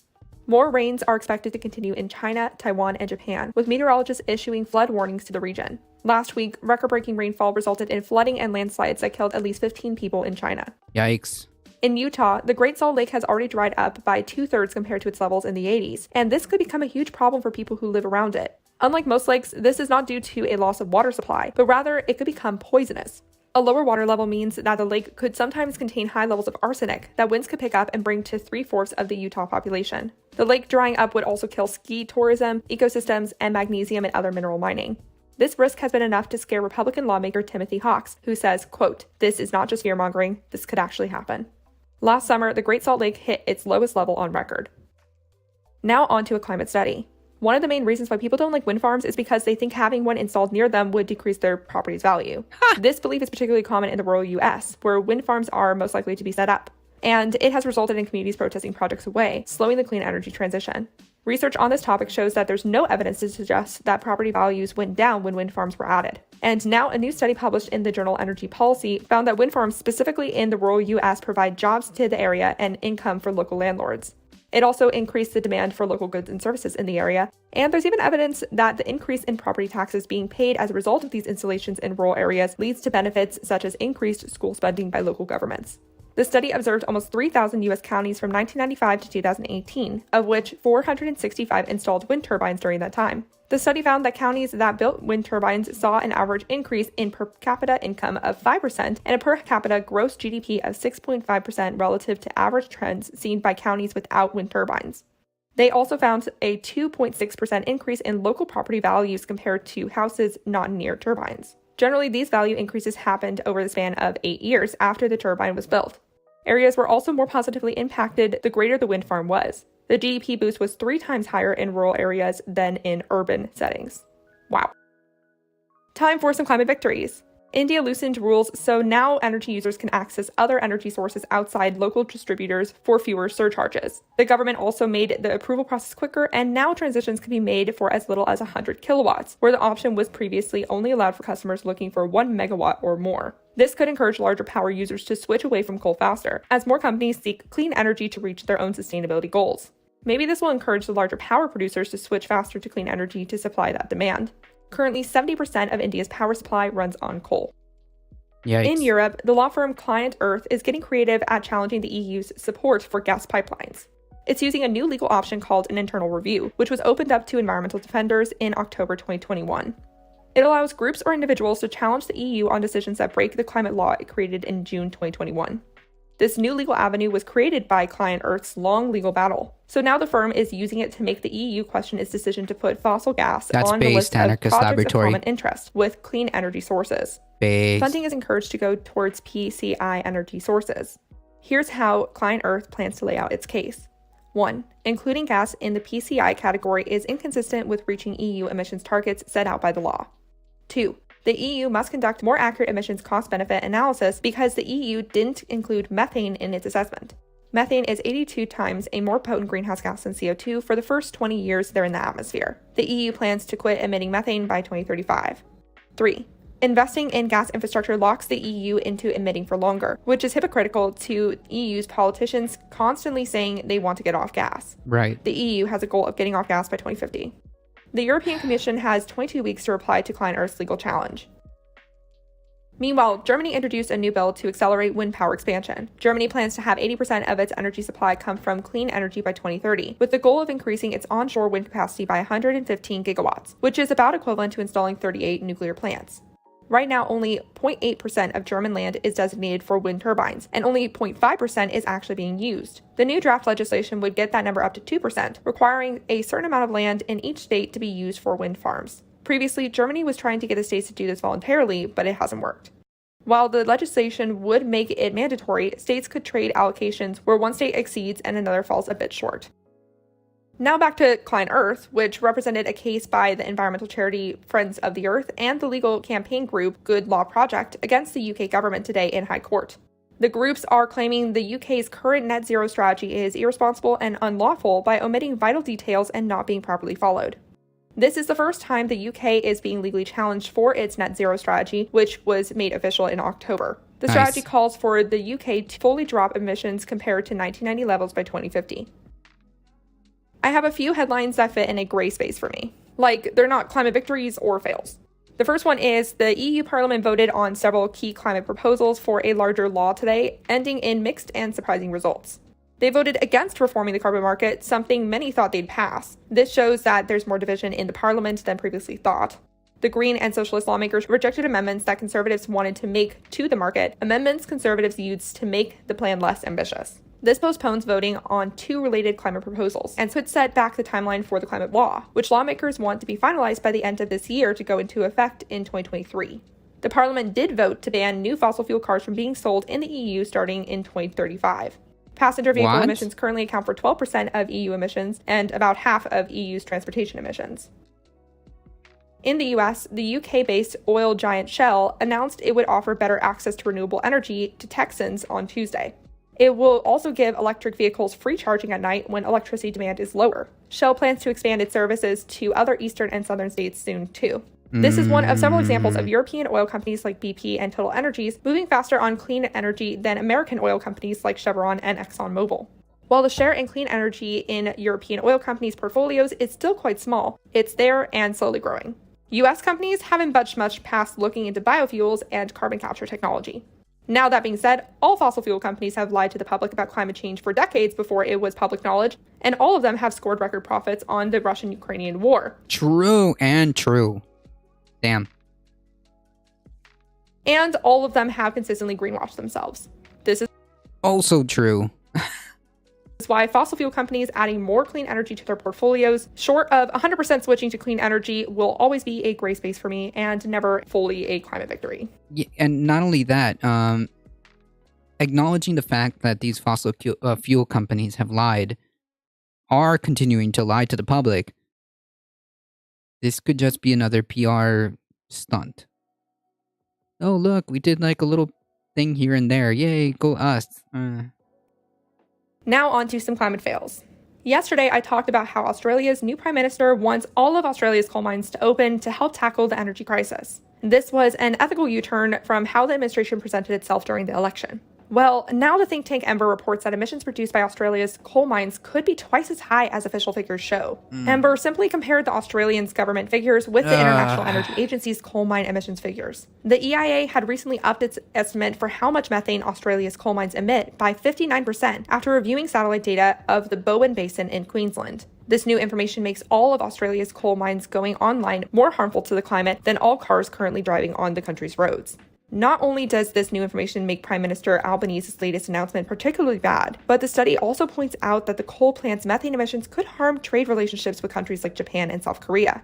Unlike Australia, those countries signed a pledge during the last UN climate conference, COP26 in November, to drop methane emissions by 30% by 2030. Ember suggests Australia starts by tracking its methane emissions better and requires plants to capture methane for use, banning venting it into the atmosphere.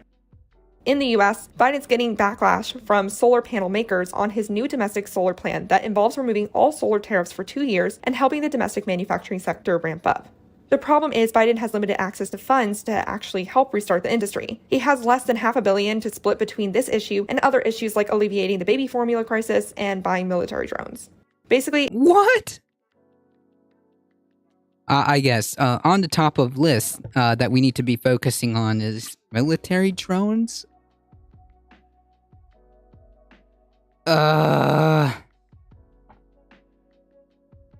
it would only be enough to open a few new factories at most. It's up to the stalled Congress to grant more money to these efforts.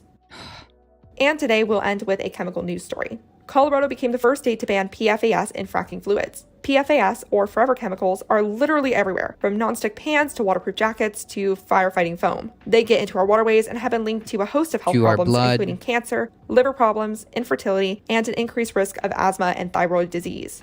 PFAS is Yay. also in fracking fluids, or Yay. liquid that's shot at high pressure against rocks to access oil and gas reserves underground. The EPA approved the use of these chemicals in 2011 despite health concerns. We'll have to see if any states will follow Colorado's lead, but many states allow oil companies to keep what chemicals they use in fracking fluid confidential. Nice. And that was your climate news for Thursday, June 9th. If you like the work I do, please follow this podcast, give it a 5-star rating, leave a review, and consider checking out the Bexsphere Climate Corner YouTube channel. Based. We gotta get these sub numbers up, folks. 58? Unacceptable.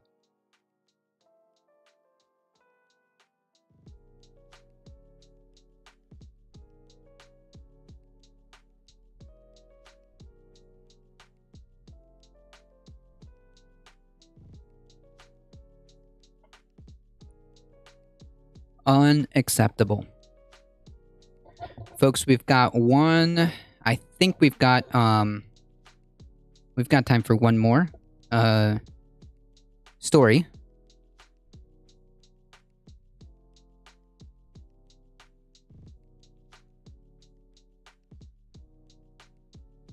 But first,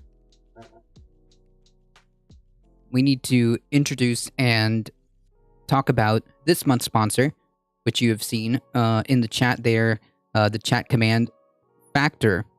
What is Factor? Get fresh, ready-made meals delivered to your doorstep when you signed up with Factor. Factor, by the way, is a company that was recently bought by HelloFresh, and as far as we can tell, we've used HelloFresh for quite some time, and we're back on HelloFresh, which has been pretty useful. So Factor is a new addition to it. Factor's chef-created meals are fresh, never frozen, and designed by dietitians to ensure that every meal is packed with premium science-based nutritional quality.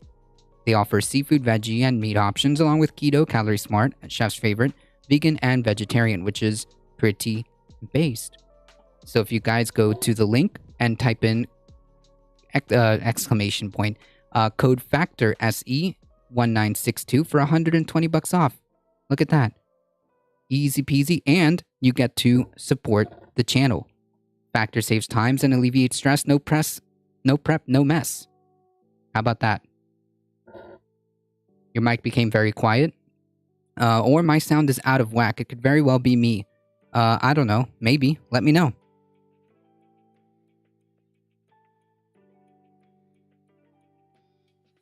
I think that, well, unless I changed my mic settings.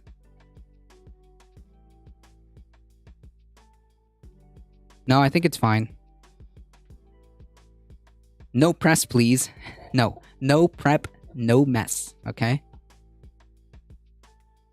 No press when I cook is definitely an idea. Well, with Factor, you don't have to go through any of that. And you get $120 off. And you get to support the channel. Based and based.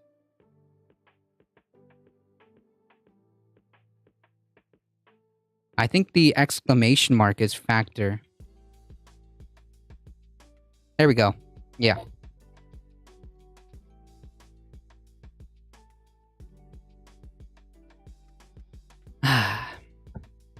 Warned of massive climate-led extinction, a U.S. energy firm funded crisis denial ads. No way!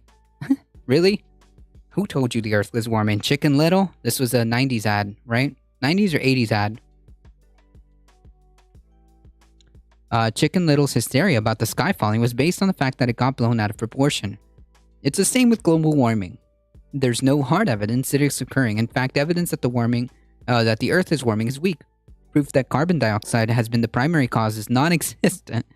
Climate models cannot accurately predict far future global change, and the underlying physics of climate change are still wide open to debate. Yikes. If you care about the Earth but don't want your imagination to run away with you, make sure you get the facts from us, the fossil fuel industry.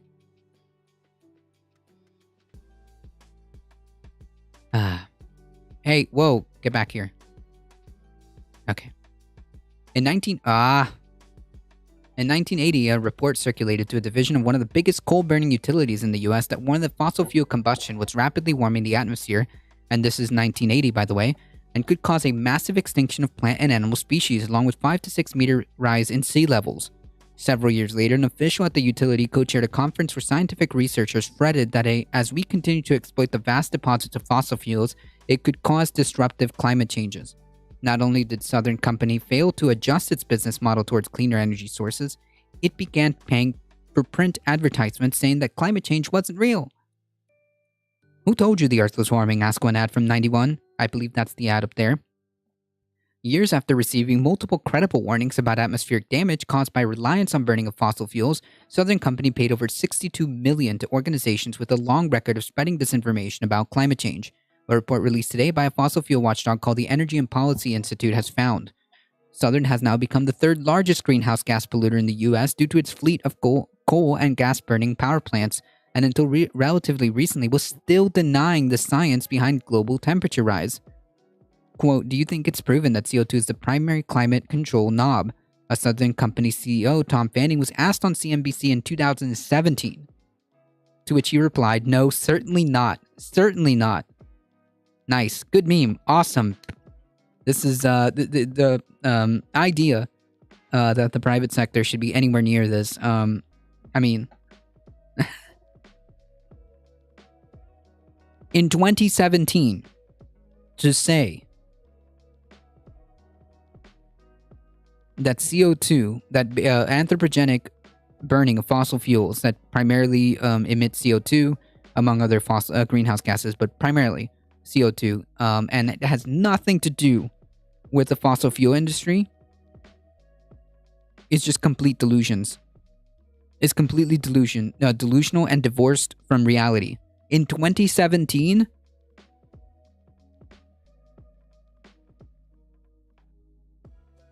the evidence is about as indisputable as it gets by that time. So then, if it's not ignorance, because the evidence is there,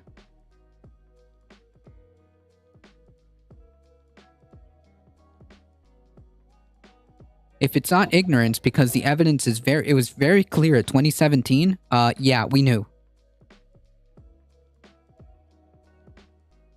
5 years ago, only? We absolutely knew. So it's on purpose. It's on purpose, and it's on purpose because of greed. That's it.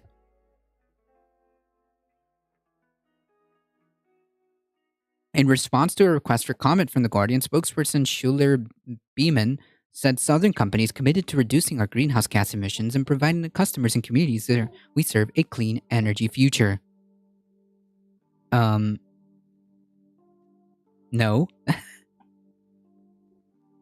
No.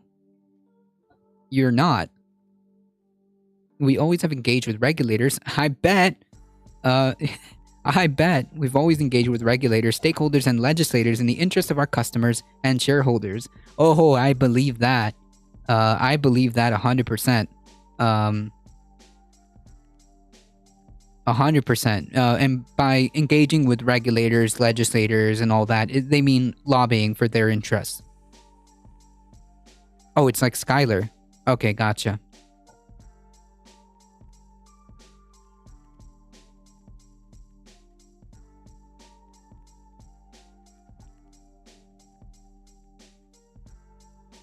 Major oil and gas producers are now being sued in more than 20 U.S. jurisdictions for running campaigns to deceive the public about climate change while internally acknowledging the risk of burning fossil fuels. And the new report, they took out these ads and spent tens of millions of dollars essentially lying to the public when by the 80s they absolutely knew. And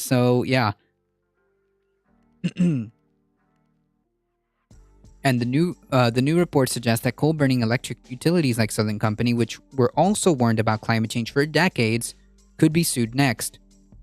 If only.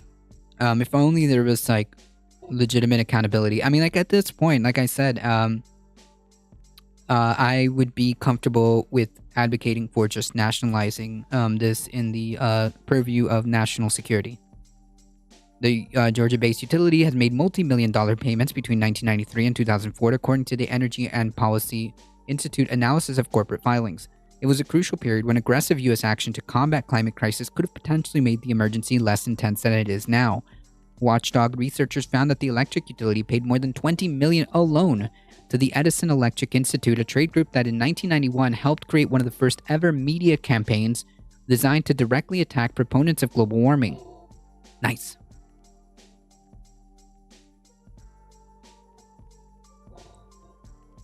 Southern Company has also worked, an industry group directly attacked proponents of global warming. Southern Company has also worked directly with Center for Energy and Economic Development, an industry group who received at least $200,000 from the utility to spread pro-coal messages to the public. Nice. In 1994 and 1995, they collaborated on energy workshops that were broadcast around across the U.S. with Southern satellite technology. Hundreds of middle school and high schooler teachers attended. Nice! After the program reads a digital newsletter summarizing the event, one government official who attended one of these sites was heard to exclaim, "I didn't hear anything that would make me vote to spend any money on this problem of global climate change." Nice! Cool. There's your engagement with legislators.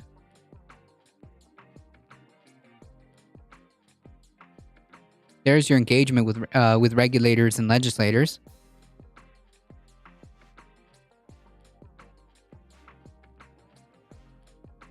Saying that no past data can predict future data, how close to the present does it go? The Weather Channel is wrong and you can't trust any of them? At what point can you trust research anyways? Do I even know whether work starts at 8 a.m. today? I don't know. Is anything real? Am I here? Am I actually here? Am I just a figment of your imagination? Who knows? The newsletter reported that sponsors are receiving numerous calls for the graphs and classroom activities used in the show. These denial efforts are all the more striking because in the early 70s, several Southern affiliates joined with dozens of other U.S. utilities on a research effort whose goals included the studying of the effects of CO2 on the climate. Utility research groups funded in part by Southern Company released a 1988 study warning that climate change possible over the next 30 years may significantly affect the utility industry. Damn. Southern acknowledged in a 2016 statement to shareholders that it had committed substantial financial and human resources since the 60s to the question of reducing carbon emissions. The total of $62 million is probably just a small snapshot of Southern Company's denial funding too. The report explains because after 2005, Congress changed SEC filing requirements for utility holding companies, and all that money trail largely faded. Nice. Cool. There's your engagement with regulators. Nice. The money went to law firms, public relation companies who are also who have also a shoulder to blame. Industry groups and right-wing think tanks that have at some point disputed the scientific consensus for climate change or attacked legislative solutions that could transition the U.S. economy away from its dependence on fossil fuels. Exxon, by comparison, paid over $33 million to such groups over a period of 18 years.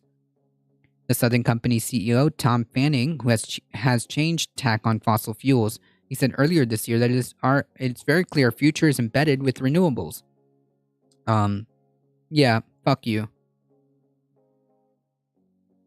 The company's planning to close over half of its coal fleet by 2028 while still remaining heavily reliant on natural gas. The Southern Company's massive carbon footprint, combined with new revelations about its involvement in climate denial campaigns, could make the company highly vulnerable to litigation. Or, as I prescribed, nationalization. Let's say I'm a lawyer, said Leonard Hyman, who formerly headed utility research at Merrill Lynch and is author of America's Utilities, Past, Present, and Future. I would sue from the standpoint of an investor, and I could say you made certain high-carbon investment knowing full well that there's a very substantial risk from climate change. Yeah, whatever, sure. I would just... I would just go based on the fact that they lied. Are still lying.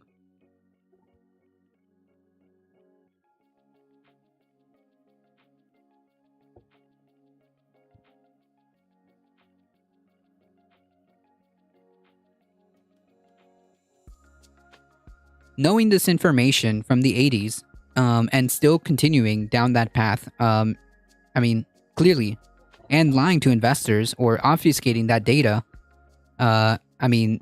shows intentionality.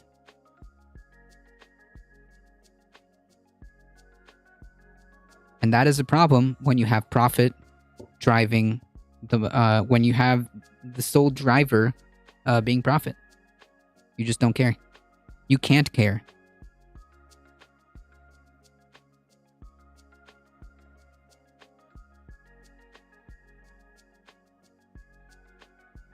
Greenhouse gas emissions from human activities are at their highest levels in human history. But there is increasing evidence of climate action, and the average annual rate of growth in global emissions has slowed in the last decade. The next few years are critical. Without immediate and deep emissions reductions in all sectors, limiting warming to 1.5 degrees Celsius will be beyond reach.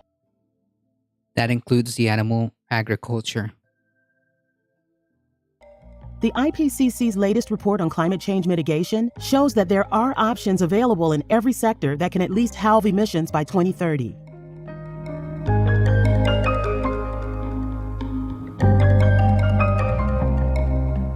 What the report shows that if we carry on as we are, we won't be able to limit global warming to 2 degrees, never mind 1.5.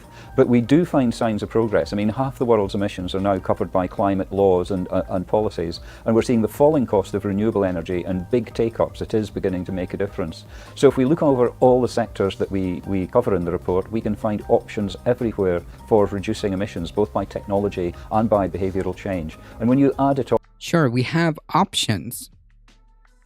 It exists.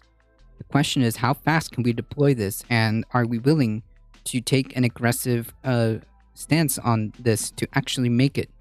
You could see the capacity to cut emissions by about a half by 2030. Yes, the capacity to.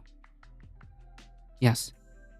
But it would need very prompt and ambitious action for that to actually happen.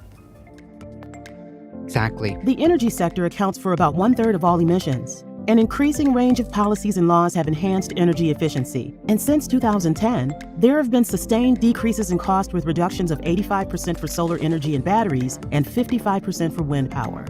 Major transitions are required in this sector to reduce emissions. To reduce greenhouse gas emissions in the energy system, major changes are needed. We would use far less fossil fuel, meaning that fossil fuels remain unburned. Instead, we would use low-emission energy sources such as wind and solar, and alternative energy carriers such as hydrogen and sustainable biofuels. Moreover, we would use far less energy than today by improving energy efficiency and promoting energy conservation. Agriculture, forestry, and other land use contribute just over a fifth of greenhouse gas emissions. Yeah. This sector can not only provide large-scale greenhouse gas emissions reductions, but can also remove and store carbon dioxide at scale. This report shows that to avoid climate change, we have to conserve ecosystem and improve food system. We have to restore, protect, and sustainably manage carbon-rich ecosystem like forest and grassland. Yeah, that's exactly. I've mentioned this before that that's one of the key pieces of the solution. One of them, yes. And we have to reduce greenhouse gas intensity of food production system. But also, we have to curb and reduce food waste and loss and shift to more sustainable and healthy diets. All these options can mitigate 8 to 14 gigatons of CO2 per year from now up to 2050 at relatively low cost.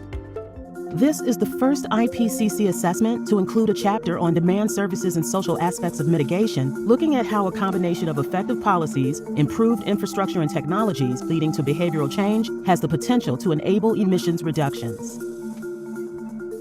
This report shows for the first time the importance of the social aspects of demand and the huge potential it provides in reducing emissions. It is clear now that human behavior is the center of the problem and also the solution if associated with relevant policies, adapted infrastructures, and if technologies are available. Climate change affects everybody, but 10% of the richest people are responsible of 40% of the emissions. So they need to question their lifestyles, cultural norms, and eventually change them. Cities and other urban areas where most of the world's population lives are responsible for more than 2/3 of global greenhouse gas emissions, either through the production of goods and services or those that are transported to cities. Buildings also play a crucial role in reducing emissions. What this assessment shows is that both the building sector and cities can go to net zero carbon dioxide emissions towards the middle of the century. Nevertheless, the next decade is critical because both of these involve infrastructure that will commit us to emitting in certain ways. In cities, the most important areas of action are designing cities better to co-locate jobs and homes together, and also to enable better transportation systems where we actually can perhaps do active transport, as well as electrification, and finally removing and storing carbon dioxide in the urban environment, for example in trees and parks. Buildings can also help. For example, we show that in most climates by today we can do net zero energy and net zero carbon buildings. In developed part of the world, retrofit is more important, whereas in developing countries it is more important to focus on appliances and supplying the energy in clean ways, for example through clean electricity. The ways that we use transport, whether for travel or to transport goods, offers substantial potential for emissions reductions. But this depends on decarbonizing the power sector. Electric vehicles, combined with low or zero emissions electricity, offer the greatest potential. And advances in battery technologies could assist in the electrification of trucks. For shipping and aviation, which are harder to decarbonize, low-emission hydrogen and biofuels offer alternatives to going electric. These options, combined with solutions in other areas, like cities and reducing demand, offer us a way forward in the transport sector. A quarter of global emissions comes from the industry sector, where achieving net zero is challenging. Getting there would require new production processes and using low and zero greenhouse gas electricity, hydrogen, and, where necessary, carbon capture and storage.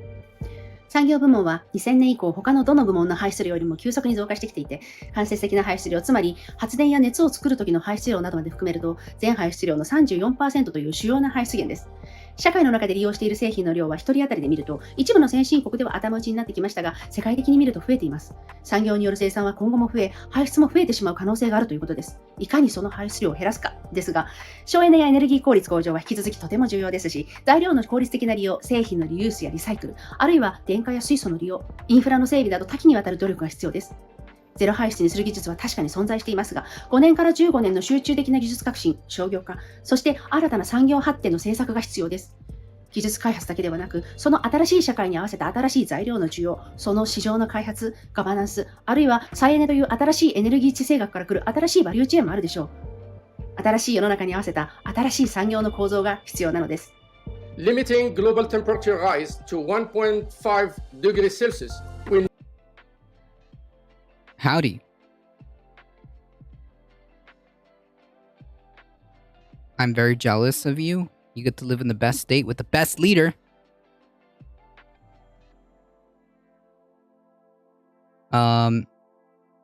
You must be thinking of Florida, and no. Just no. Yep, warehouses should be fitted with solar panels, and also there's like better ways of sustainable construction. Hempcrete,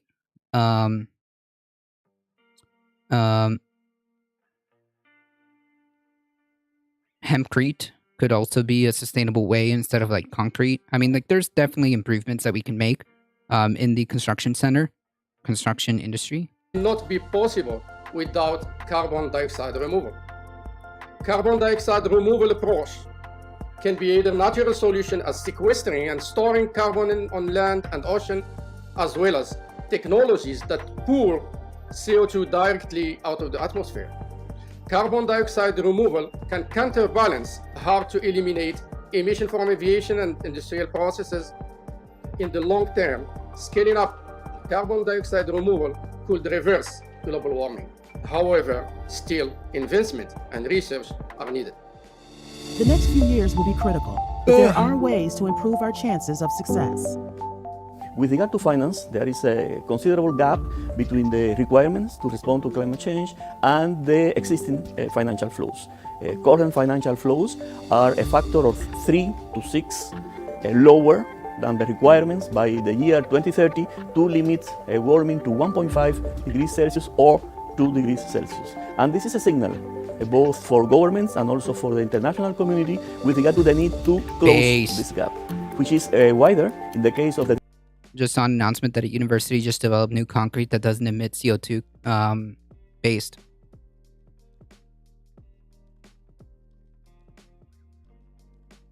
Developing countries take into account the limited capacity they have in terms of finance, in terms of technology, and in terms of institutional capacity. The situation is much more difficult in the case of the less developed countries.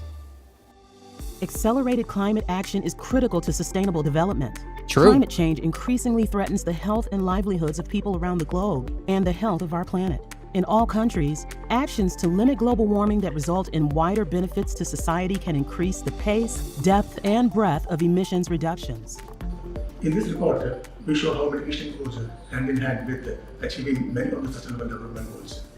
For example, if we look at the Sustainable Development Goal, green and blue infrastructure, we see that green roofs and facades, networks of parks and open spaces, wetlands and urban agriculture not only absorb and store carbon, but at the same time achieve many other Sustainable Development Goals. They can reduce pressure on urban sewer systems, reduce flood risk and heat island effects, and also deliver health benefits from reduced air pollution. We have the tools and know-how required to limit warming and secure a livable future. Regulatory and market instruments and policies play a crucial role in strengthening the response. True. More ambitious emissions reductions require joined-up policymaking across government at different levels and through international cooperation. The IPCC is the gold standard for climate science. Our reports provide governments and policymakers with the most up-to-date knowledge on climate change that helps inform their decision-making on climate-related policies. This assessment cycle or lack thereof has been the most intensive in IPCC's history, not only due to the high number of IPCC reports, but also because we had to find innovative ways to adapt to the challenges of the pandemic. The pandemic didn't stop the work of IPCC, and together we delivered. Climate change is the result of more than a century of unsustainable energy and land use, True. lifestyles and patterns of consumption and True. production. This report shows how taking action now can move us toward a fairer, more livable world.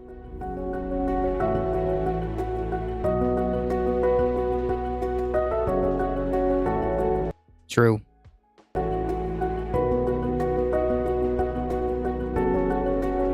Based. We had perfect amount of time. Whew.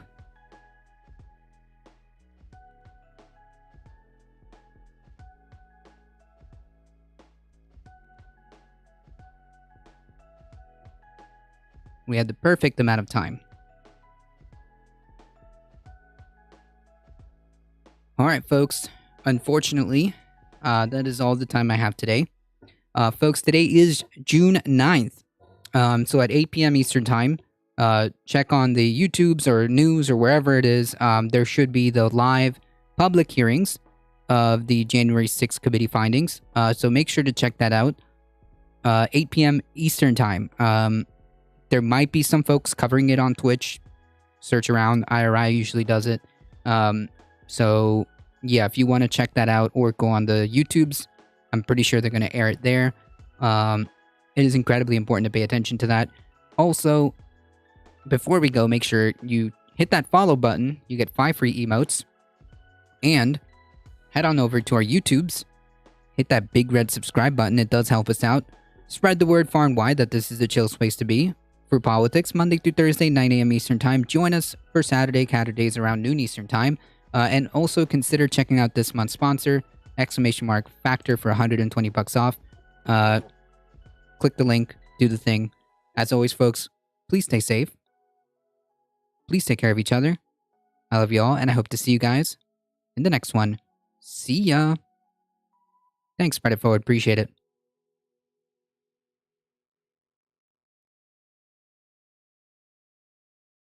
All right.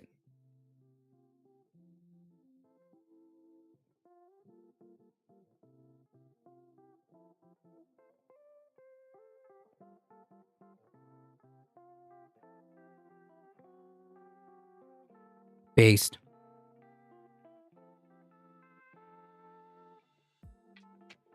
See ya. Alright, let's go bother Tina, okay? She's getting ready to start. Alright, folks, we're heading out in 5, 4, 3, 2, 1. See ya.